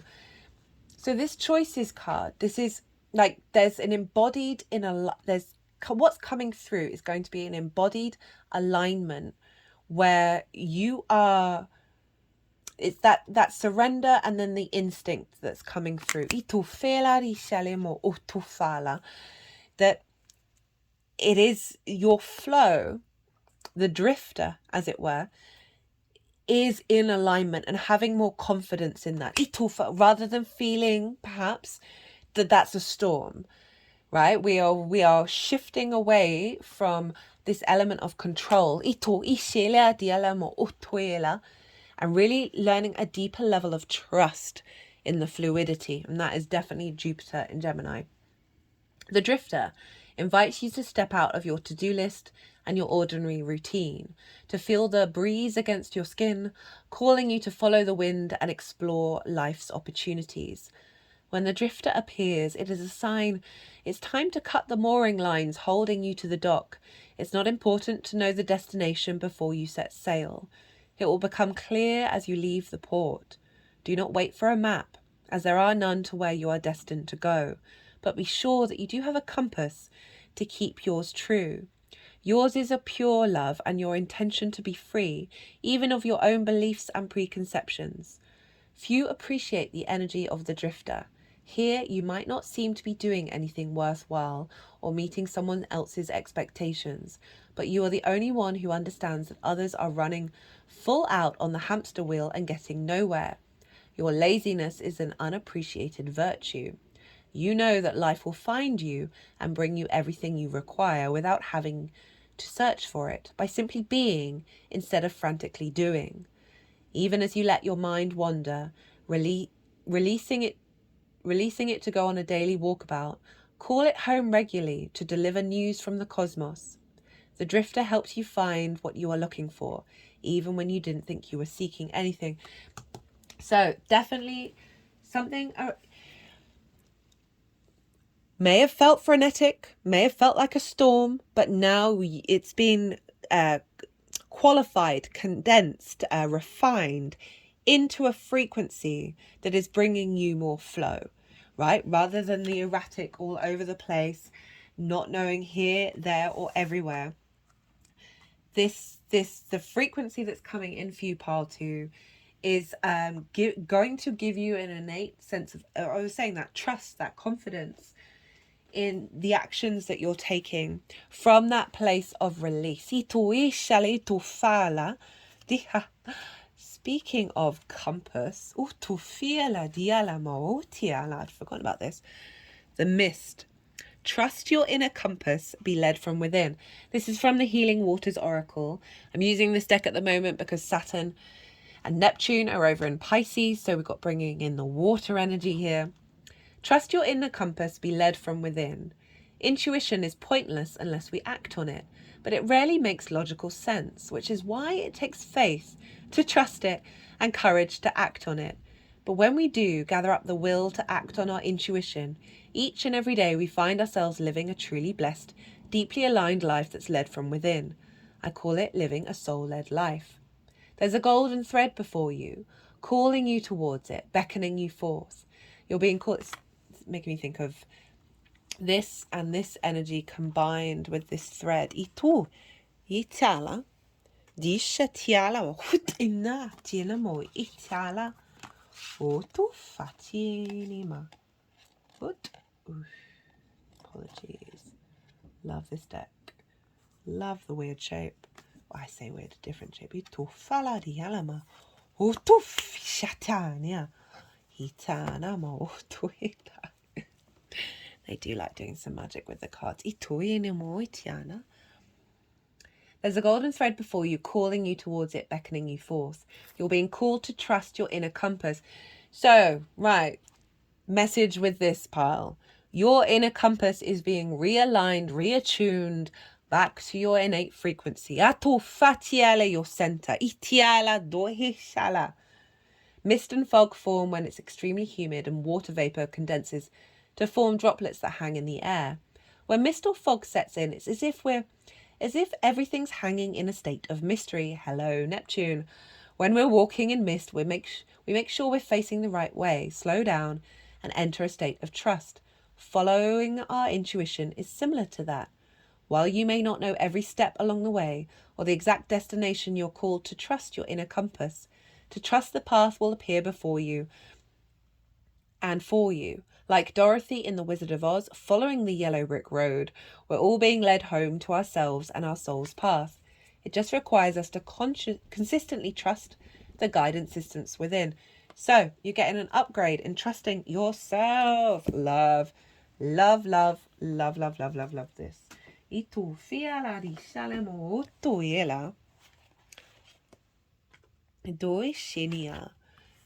then we have the expanded Shri Yantra.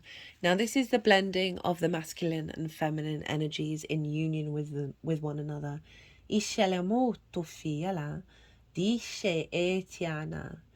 card depicts the sacred geometry of the tantric Sri Lanka, but it moves beyond the boundaries created by that ancient symbol. Moving like a spacecraft over open waters, the symbol becomes one of freedom and liberation. Are you in need of a little adventure? Have the walls over your existence become too confining of late? You may be feeling constrained by your job, responsibilities, or a relationship that no longer works. Open your arms and embrace the light of your inner being. Know that you always have choices, and that the choices you may be needing most is the freedom to be who you are, not someone the world expects you to be. Laugh out loud, kick up your heels, feel a breeze caressing your face, and realize that the winds of change will, by your choice, bring you to a place of greater joy and freedom.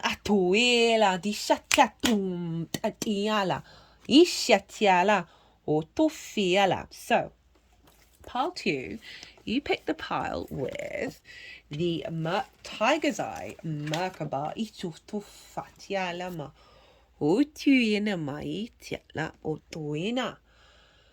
So this combines sharpness with grounding, and it's very practical in nature. And I like that sharpness with the mercurial Gemini energy, right? The air energy of that clarity. I was kind of talking about that steeliness. And I like that it's grounding. We've got a grounding stone for pile 1 as well, that there's a lot of change going on. And so this is acknowledging, one, We are multifaceted beings. We are capable of holding lots of different energies all at once.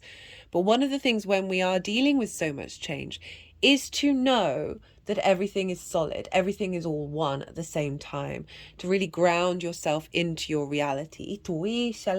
Mars is also in Taurus, which is quite cool.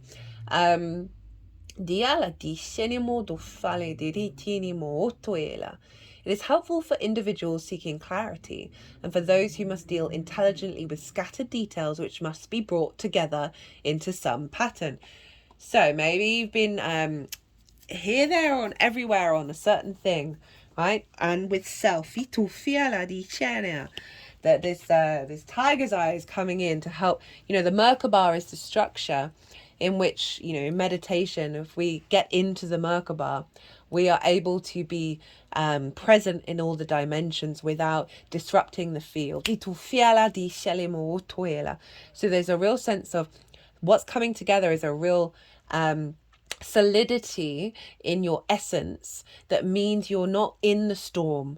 We all are. Life is a storm. That it's not being disrupted, and with that balance of the Yantra of the yin and the yang, of the masculine and feminine within yourself, and then having the Merkaba of really grounding this into you and giving you the strength to stand in your power, and find those details. I mean, it's just kind of, I'm really loving this.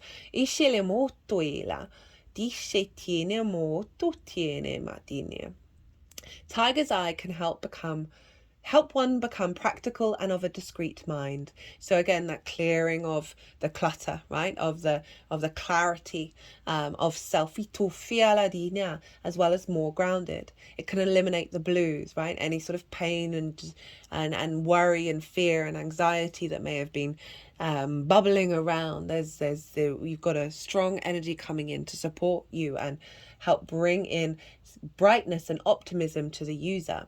It also assists in providing insight to those issues which induce internal mental battles. Who am I? What am I? What's going on? Delivering one from the horns of dilemma. And the conflicts associated with willful pride. It further promotes the admiration for the pure and beautiful, allowing one's life and one's passion for life to open and to blossom, which is this. It provides for balancing the yin-yang energy. It further assists in the integration and balancing of both hemispheres of the brain, bringing awareness to perception.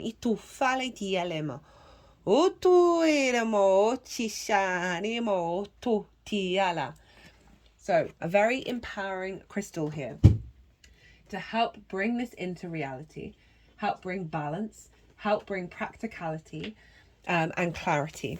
And again, sort of giving a lot of embodied strength with that Mars being in Taurus, in our physical senses, and allowing you to take action from that instinct of self.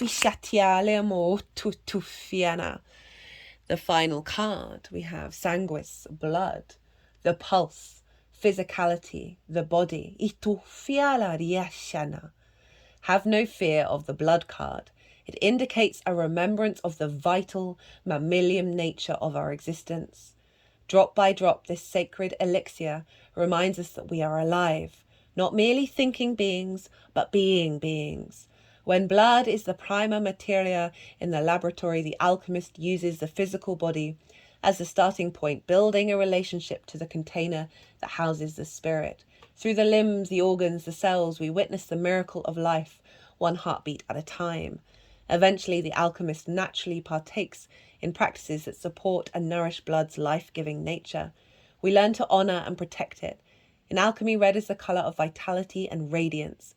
With this card, you've dropped into the vital realm. Sing the body's praises. The blood card brings vitality to an entire reading. So through this clarity of the mind, through the storm, through this activation of flow, you are becoming more embodied, more enlivened, more present in the 3D. You are here.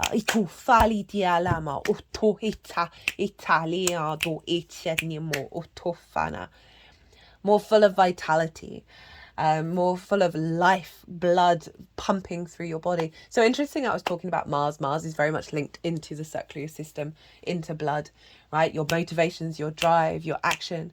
You're going to have a lot more energy and momentum by allowing the process of surrender, by listening, creating that space, letting that unfold, and then seeing where your instincts take you when you engage in that practice that is bringing you back into alignment with your inner compass.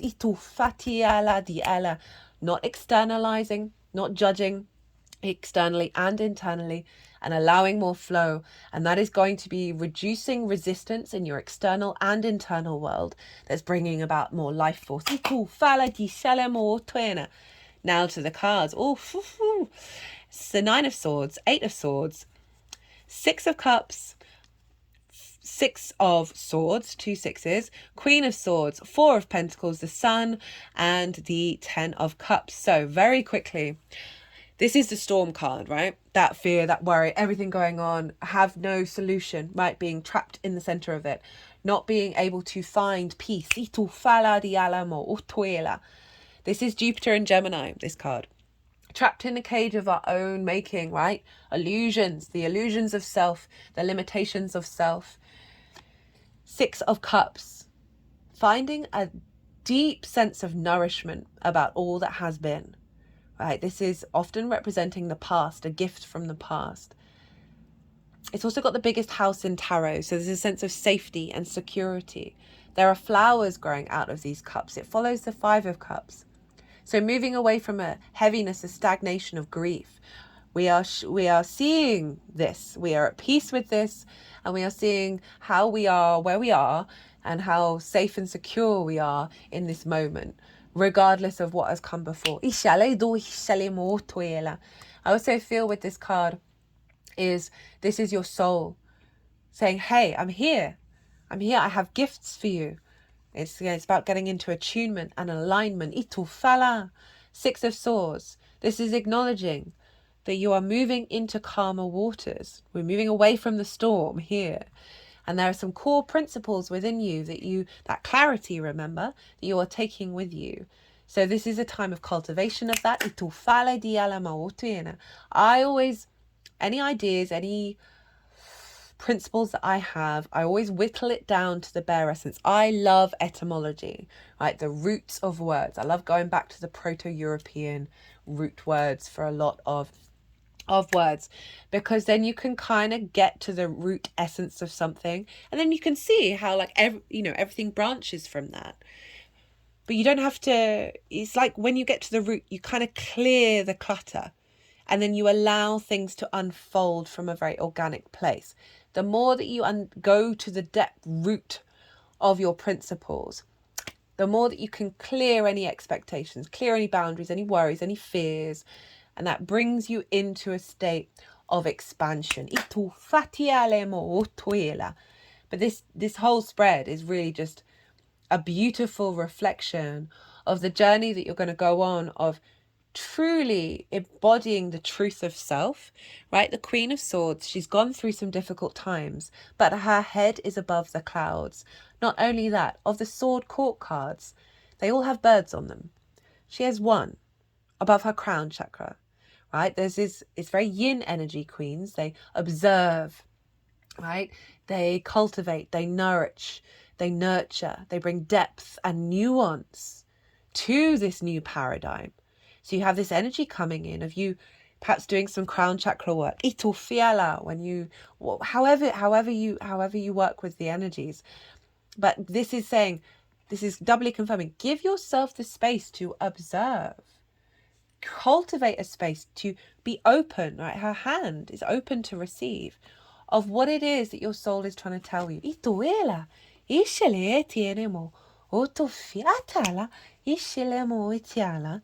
And you may not get words. It may come about in very strange ways. I often find with some meditations, nothing may come through with that. But then I'll go about my day and something will happen that's linked into the meditation that's like, bingo, right? Expect the unexpected with Gemini. Don't limit yourself in how it's going to unfold. Right? Just be so open. We then have the Four of Pentacles, the Sun, and the Ten of Cups. The Four of Pentacles, love this card. It's one of my favorite cards at the moment.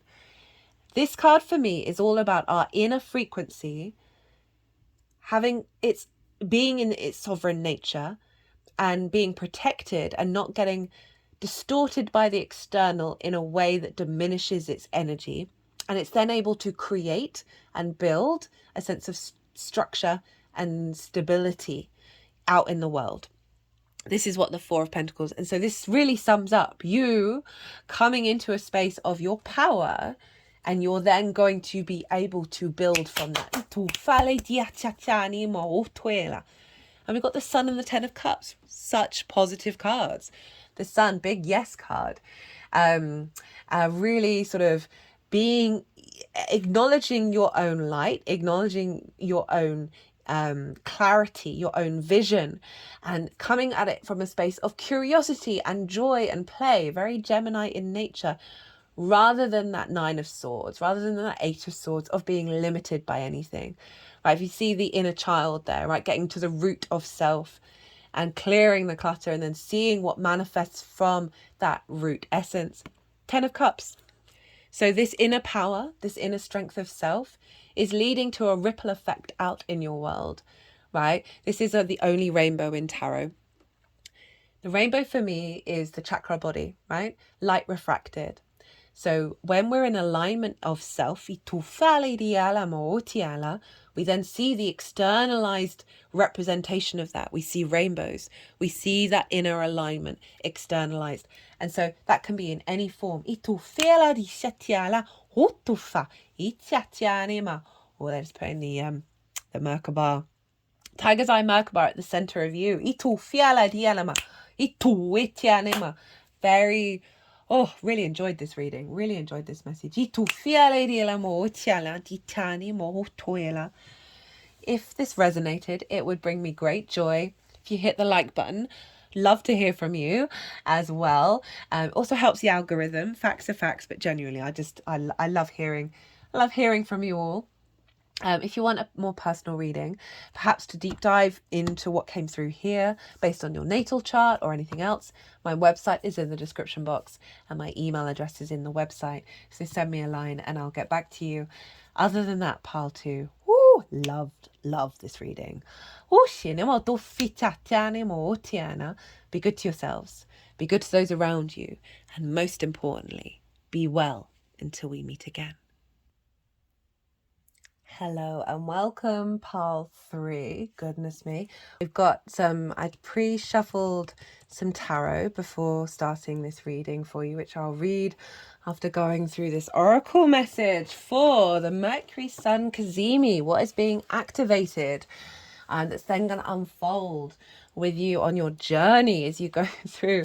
Pile 3. Every time I do a pick a card reading, pile 3 just comes bursting out of the gate, going, right, I am ready to rumble. Hello,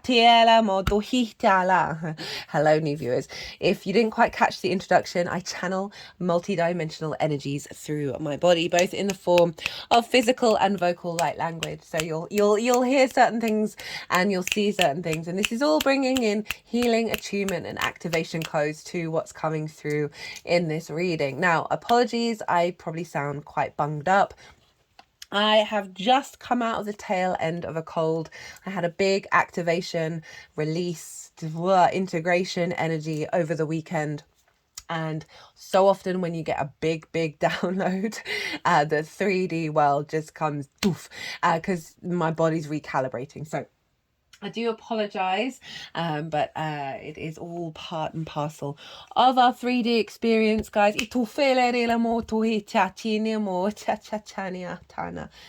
So, you're reading, pile 3. Stop it, pile 3. What's going on?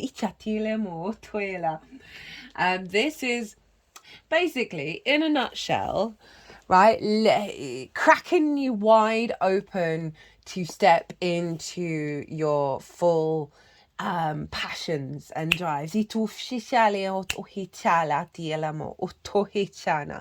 Lots of change cards, lots of big change cards that is recalibrating to your capacity to be basically fearless. So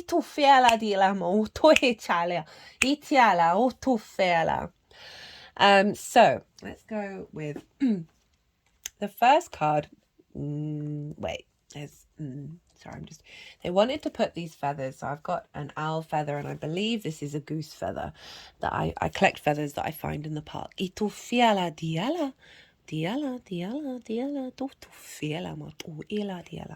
they wanted to go over the destroyer, which is there's something being broken down, there's something being released that is part of your ability to take flight.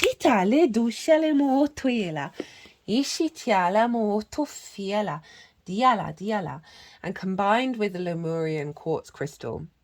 Now, quartz is very good at refinement and clarity, and the Lemurian crystals is about acknowledging the steps that we take as we evolve that lead us to higher integration, higher expansion. And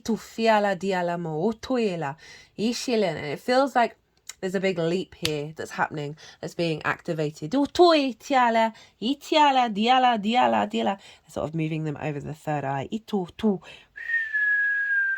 They're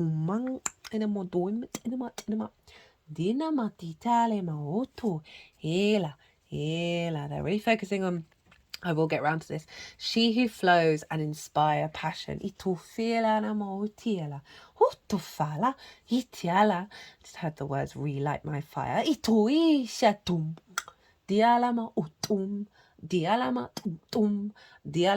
Trust you, pile 3. Every pile 3 has always been a bit wild to get some big channeling coming. Of acknowledging the steps. And also creating a ladder for us to then leap off of.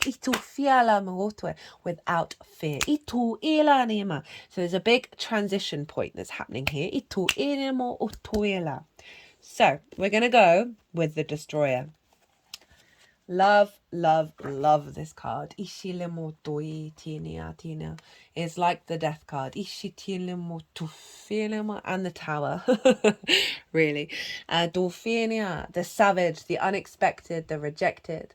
The destroyer, the final of the 3 archetypes in the trio of existence, has necessary yet painful work to do in the world.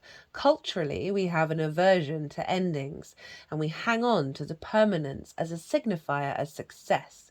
Yet the destroyer pulls the rug out from underneath relationships, jobs, homes, and all forms of security. It's the part of us that wants things to end. Its painful orientation is to uncover our true purpose.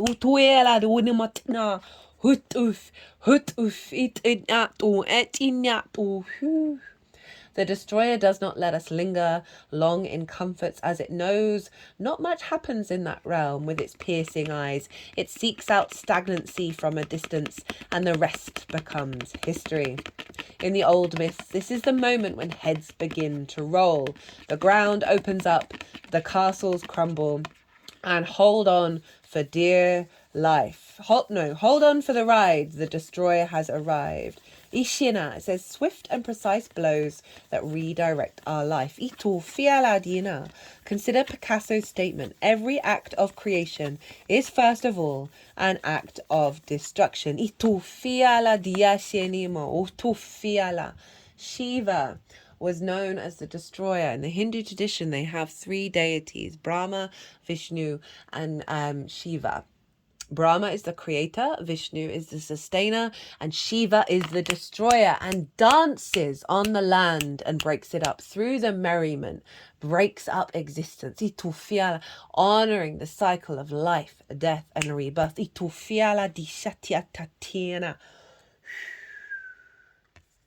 So there's something that's being broken down, being destroyed, being disrupted, that may feel, but know that it is taking you back to this light. that through, it's like a forest fire, right? The fire, what does it say? Swift and precise blows that redirect our life. That there's sometimes we need those things to break down, to disappear, to have that sudden jolt, have that sudden shock, and be like, oh, new possibilities are available because of the sort of dramatic nature of the energy. But overall, right? Yeah, I'm not saying big things, they may do. Things may happen in your life that are going to unfold, that may feel a bit like the destroyer mode, but inherently within your own energy, you are destroying, you are composting that which no longer serves you in the way that you engage with your environment and your information, right? The mercurial energy. We are activating a new paradigm. We've got discern the truth underneath of that. So any blockages around... Okay, what I'm feeling is like your activation of your soul path.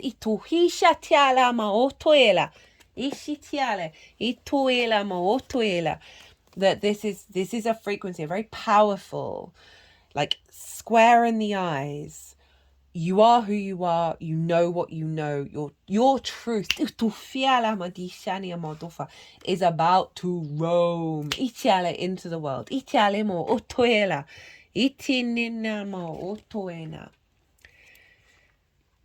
We have the Lady of the Lake. New beginnings, something is about to happen. So that's honoring the cycle of life, death, and rebirth. With that which has been destroyed, out will come the new.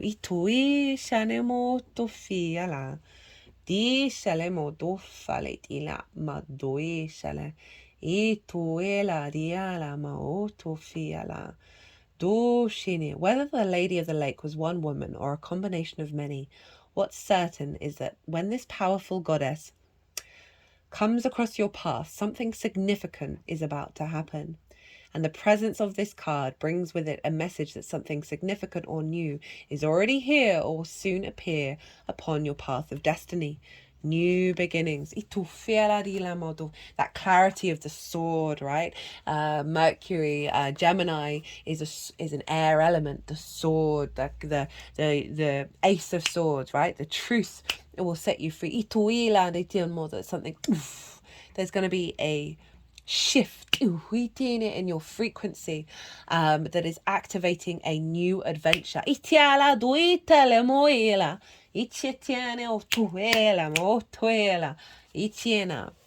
Don't make assumptions, discern the truth. I forgot to mention, this is the Healing Waters Oracle deck, and of all the piles, you got two, by the way. Another one snuck in. I use the Healing Waters deck because we've got stuff going on with Neptune and Saturn over in Pisces squaring this energy, bringing in a very new magical reality that we are then going to activate with the clarity of our connection to the information. This is a very mercurial deck. This is the Four Agreements Oracle. It was given to me by Gemini Rising and the author of the book, The Four Agreements, which I recommend to anybody. Very short. If you apply those principles, your life will unfold. Has a Virgo sun, also ruled by Mercury, so big mercurial energy. Discern the truth. The problem with making assumptions is that we believe that they are the truth. We make an assumption, we misunderstand, we take it personally. Then we react by sending emotional poison with our word. This creates a whole big drama for nothing. I mean, that's a very general statement of how to engage with our reality. You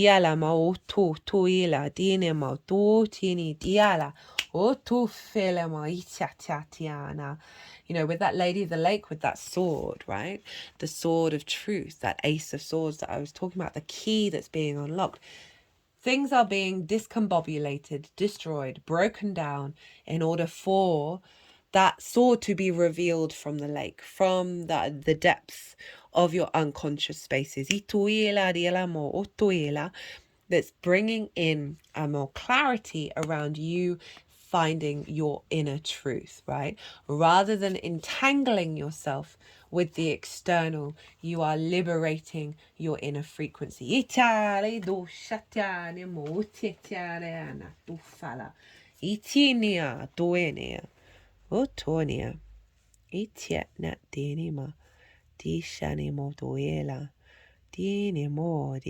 Excuse me. My phone's messing around and just brought up a Russell Brand video, who is a Gemini, which is hilarious. Don't know how that happened. I have the chart up, you see, when I'm reading. So we've got the Horseman, Herald of Change. So new beginnings, something being broken down. Remember, creation comes from that destruction, and your ability to discern your innate truth is coming through. The Horseman, Herald of Change. Good news, caution, herald of change. When the horseman appears, he is inviting you to spread the good news. Everyone already knows the bad news. Your task is to point out the beautiful where others only see the ugly. Note the possible, no matter how implausible it may seem. This does not mean becoming giddy or blindly optimistic, but rather reminding yourself that every storm cloud has a silver lining. Become a herald of the positive. Put away the fatalistic attitude, the dire predictions, the dreadful expectations about the world or about your life. Declare the arrival of a new and better you. Proclaim that you have risen from the realms of the dead.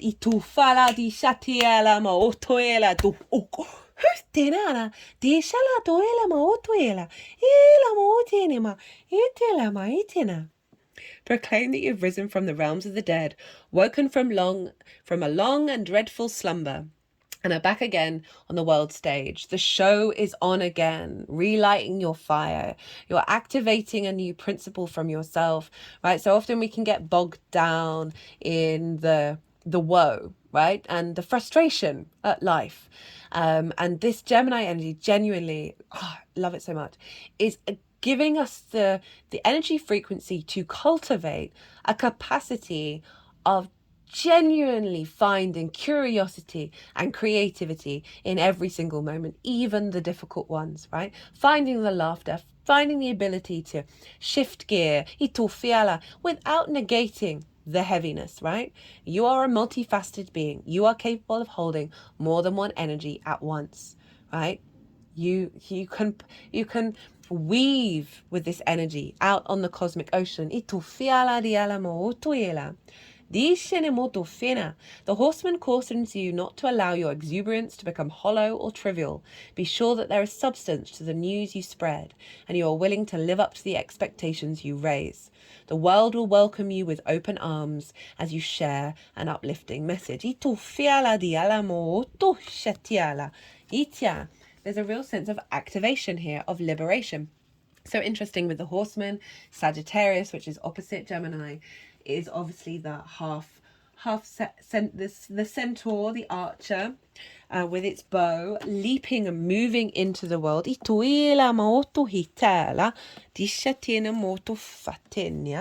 And so we're really bringing in a stronger activation around your capacity to look at the world, perhaps not as everything is destroyed, right? We can interpret that in that way as well, of seeing just the destruction rather than seeing the creation, right? What is coming through is a truth, that through that truth of in destruction, there is creation. It's not about spiritually bypassing anybody. It's about just being very creative in the ways that we engage with the world. Right, so I'm using a new deck here. This is a deck on the Tao. And this is of the wisdom of the Tao scholars. And this says, the condemned convict climbs the highest peak without fear. The Taoist masters teach that the way to live free is from fear. The Taoist masters teach that the way to live free from fear is to realize that you have nothing to lose. Shuangzhu writes, the man who has had his feet cut off in punishment discards his fancy clothes because praise and blame no longer touch him. The condemned convict climbs the highest peak without fear because he has stopped worrying about avoiding death. You may treat such people with respect, but they will not be pleased. You may treat them with contempt, but they will not be angry. They don't care what others think about them. They are in harmony with heaven. The condemned criminal is free because he already knows he's a dead man. Yet we are all condemned men and women. Shuangzui jokes wirily, that's easy for me to say, you haven't been able to prevent your birth and you won't be able to prevent your death. The Taoist masters suggest that, like the condemned convict, we live our lives with an awareness of the inevitability of death and let go of our fear. Lao Tzu teaches that those who are one with the oneness, who are no longer aware of being a separate self, who think of their body as dust, who consider life and death like day and night, for whom loss and gain are the same, who value social prestige as if it were mud, those who have this noble self-knowledge cannot be touched by the vicissitudes of life. They live in unison with Tao. So what's coming through here is a liberation, right, of confinement, right, of perhaps an old way of thinking, an old way of limitations that is allowing you to be in flow and expansive with the world, right, to be able to climb that mountain. So funny about climbing the highest peak when, that Capricorn full moon that's coming, that energy has been coming in hard and I'm here for it. Of our capacity to walk those paths, to do those things that we may have had a little bit of worry and anxiety over, because there is more fluidity, there is more openness here. About how we're engaging with our existence, rather than being trapped in just the destruction. There is a unification through that, right? Of that alignment of the cycles of life, death, and rebirth. It's this Gemini energy is so playful, and I feel like, I shouldn't really be all playful considering what's going on in the world. It's like, we have to start to embody that. There are other ways, there are other paths. It is not negating that which brings about fear. It's about, remember, that silver lining. How do we shift our perspective? You know, Gemini is all about that. Inspired passion.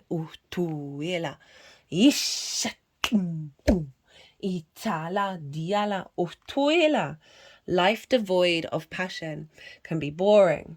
Right? So if you're in that space of the destructive energy with seeing only just that, right, this is gonna, that has the capacity to completely diminish that spark. We all have a spark within us, but it can get really, really, really, really low. And I love that whoever's tapping in for pile 3, there's an activation here of that flame, of that spark being absolutely ignited. Life devoid of passion can be a boring, uninspired blank canvas that slowly drains the soul. Now is a time to reignite your passions and rejoin life. This is an opportunity to set new goals, which will in turn reconnect you with all that is sacred. That's kind of looping back around to, bring meaning into it. A meaning that resonates with you, right? You know deep within yourself what gives you meaning in your life, right? And so often we hide from that because we might not find that very much in our life. And so we disconnect from it. But you inherently know always. This is one of the more important cards in this deck. And by choosing it, you're acknowledging that you may have lost your way. Try to remember what you felt passionate about when you were younger. Notice what you were doing when time flies, which is a clear sign of being passionate about something. Spirit is calling out right now to pull you away from all the pressures and routines of life and take a moment to review what's missing. If you are feeling lethargic at this time, your soul could possibly be sending messages to your body that you must find a way of putting this vital energy back into your life. Rekindle both the old and new passions. Light that fire and let your soul feel the exhilarating energy that comes from inspiration and excitement of what's to come. Start to feel alive again. We here in spirit are there every step of the way, to encourage, inspire, and support you.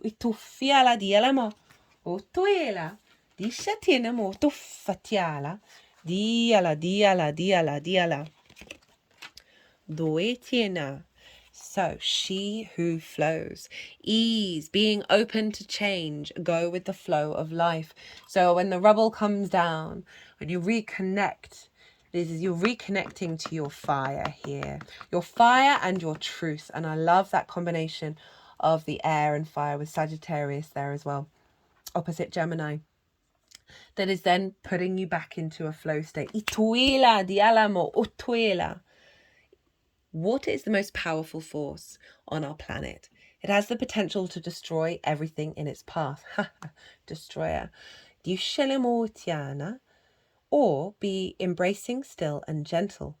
When a river meets a rock, it doesn't try to move it. Instead, it embraces it and flows around it.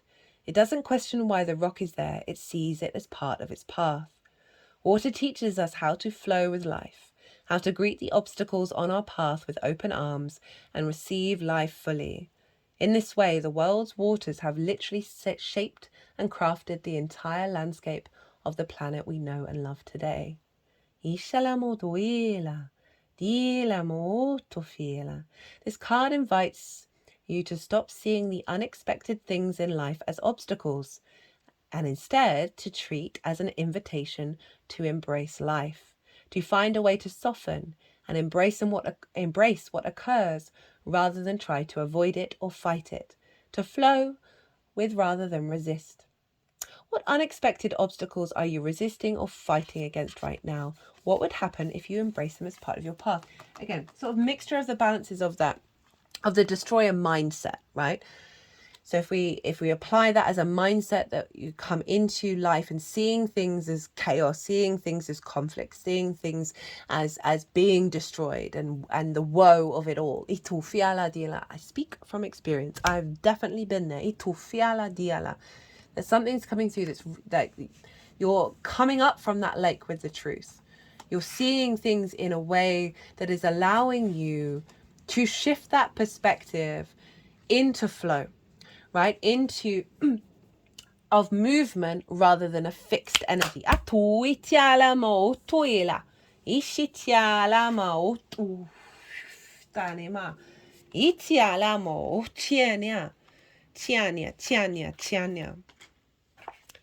The lesson. Right, beautiful flower of life image here with the angel wings. It contains an infinite library of information and connects us to the universal truths beyond the present, all present knowing. So allowing you to access beyond the old paradigms into a higher perspective, a more expansive perspective of flow rather than conflict.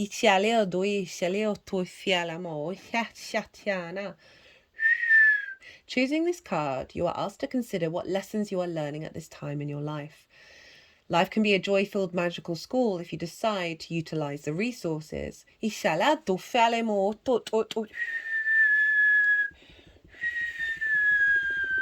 angelic figure holds this expanded flower of life.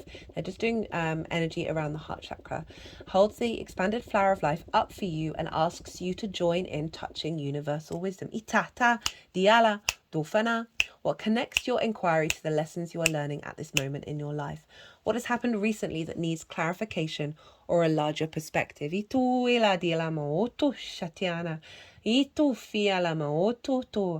yourself to enter a state of a heightened awareness and move to a place where all your senses bring in information and make it available to you. Absorb the information, energy, light from this encounter and use it to support your desire for joy and growth and freedom. Yes, you can do this. The universe supports your quest. So it could be a good meditative tool, right? When things crop up where you're like, I don't understand. I don't know. I don't know my truth.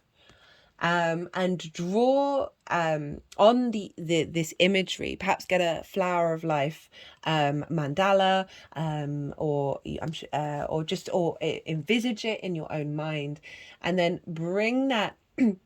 bring yourself into a sort of energetic frequency, the mutable Gemini energy, to be able to receive all the information that's available to you in order to, and then bring it all into your center and activate a deeper perspective, a deeper, an integrated perspective that, again, of rather than just seeing the destruction, is there anything else to see? Because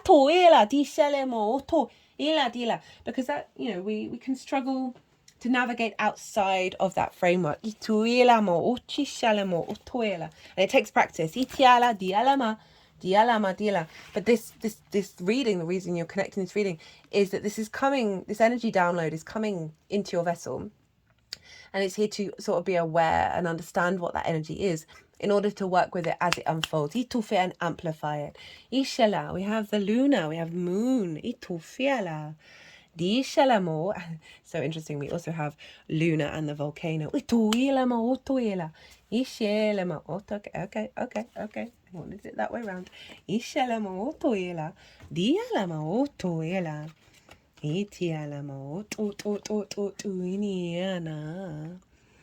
Beautiful card. Expect change. Oh, you can't make it up. Pictured on this card, geometric seeds of light reflect across quiet waters from the light of the full moon. A triangle of fire accents the pyramidal form of the volcanic cone and speaks to the energetic potential held dormant therein. This quiet scene represents the ever-present potential for unexpected eruptions and suggests you take a position of calm readiness for whatever surprises life has to offer, right? Rather than, it's just sort of doubling down on what we're talking about in terms of the destruction mentality of like, oh, it is always going to be destroyed, right? But this is a reshifting of it being a surprise of what catalytic energy is coming along to give you an energetic boost to shift you into a new pathway.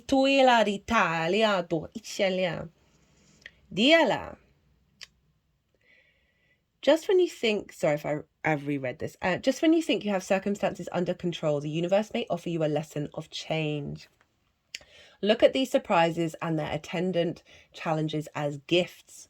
Cultivate an attitude of flexibility and a sense of adventure, very much that horseman, so that you will be able to see whatever life offers as an opportunity for growth rather than a problem to be solved. One of the greatest joys in life will become seeing the unexpected occurrences each day provides as pieces of your personal heroic journey. Enjoy the quiet moments between change, breathe deeply, store the resources of your calm, peaceful center, and be ready for anything.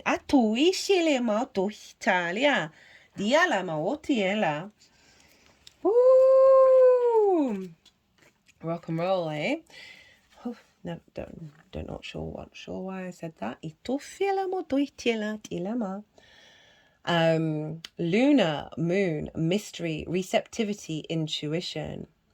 The moon represents the mother of all mysteries. Once a month, it slips into the full spotlight and then quietly disappears, only to initiate the cycle again. Gifting us with a message of impermanence, the moon reminds us that we are in constant transition, a continual process of letting go. It is the yin principle, one of the listening rather than speaking. This card may indicate a time of rest and restoration is in order, or that a new depth of spiritual practice calls. I feel like that's the key bit here. Dreams and memories may be especially vivid. The gate to the liminal realms have opened. The alchemist's task is to be receptive to its message. Be patient, though, as the moon speaks in the language of symbols, and deciphering its messages takes time and receptivity. Magic is afoot. Sink into it, sweet child. But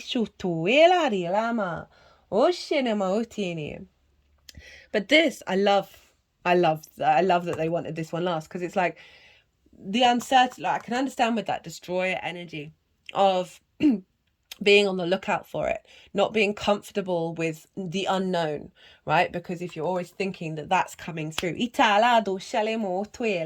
that this progression that's happening here is allowing you to step more into your intuition, allowing you to step and enjoy the flow, the unexpected, that we are always in this lunar state of the different phases and of the letting go, that it is a constant journey of this flow, rather than the fixedness of the heaviness of that, of it is all just destruction, right? It is all just chaos, it is just all pain.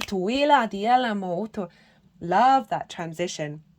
Such beautiful energy there of you really coming more into a state of flow and confidence. Now the tarot. Hilarious. The Death card came out. The Nine of Pentacles. The Page of Pentacles. The Knight of Cups. The Empress. Hello Venus. Hello Jupiter. The Ace of Wands. Ace of Pentacles. So this is such an interesting spread, that this is sort of honoring the process of transition, of change, that is then activating all of this. But I also feel very strongly that this card, this energy, you need to take it with you. This can't thrive without this. That Nine of Pentacles, being very confident and independent in the actions that you're taking, right? There's an element of fearlessness to this figure. They know, they have that truth within them. They have that passion of how they want their world to be. Whether you know what that looks like is irrelevant. It's this energy is coming in that is bringing this into your instinctive actions and how you manifest into the 3D world. Page of Pentacles. This is representing a new strength in the way that you express yourself, the way that you see the world, seeing more opportunities, seeing more experiences. Pages are very playful in their nature. They've just got into the court. And so there's this sense of the liberation with this truth that's coming in, of this rejuvenating of your passions. That means that you're able to look at the world and engage in the world in a different framework. To see the opportunities, to see the silver linings, rather than the difficulties. Again, Knight of Cups is doubly confirming that. The Knight of Cups operates from a very intuitive space, right? An alignment of seeing things through the eyes of love, that positivity, the sort of the true romantic, and being guided in your movements as you move through the world in that way. The Empress, fertility, creativity, abundance, feeling good in the 3D world with the Wheel of Fortune, right? This is Jupiter's card. This is acknowledging that an energetic frequency is shifting, which is allowing you to see that everything is always on the up, as well as always on the down. But it's that balance between the two, where you're seeing neither as positive or negative, but pure possibility.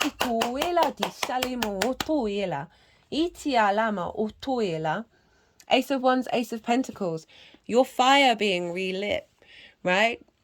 A big a renewal of your understanding of the 3D realm, right? This is big new energy coming in. So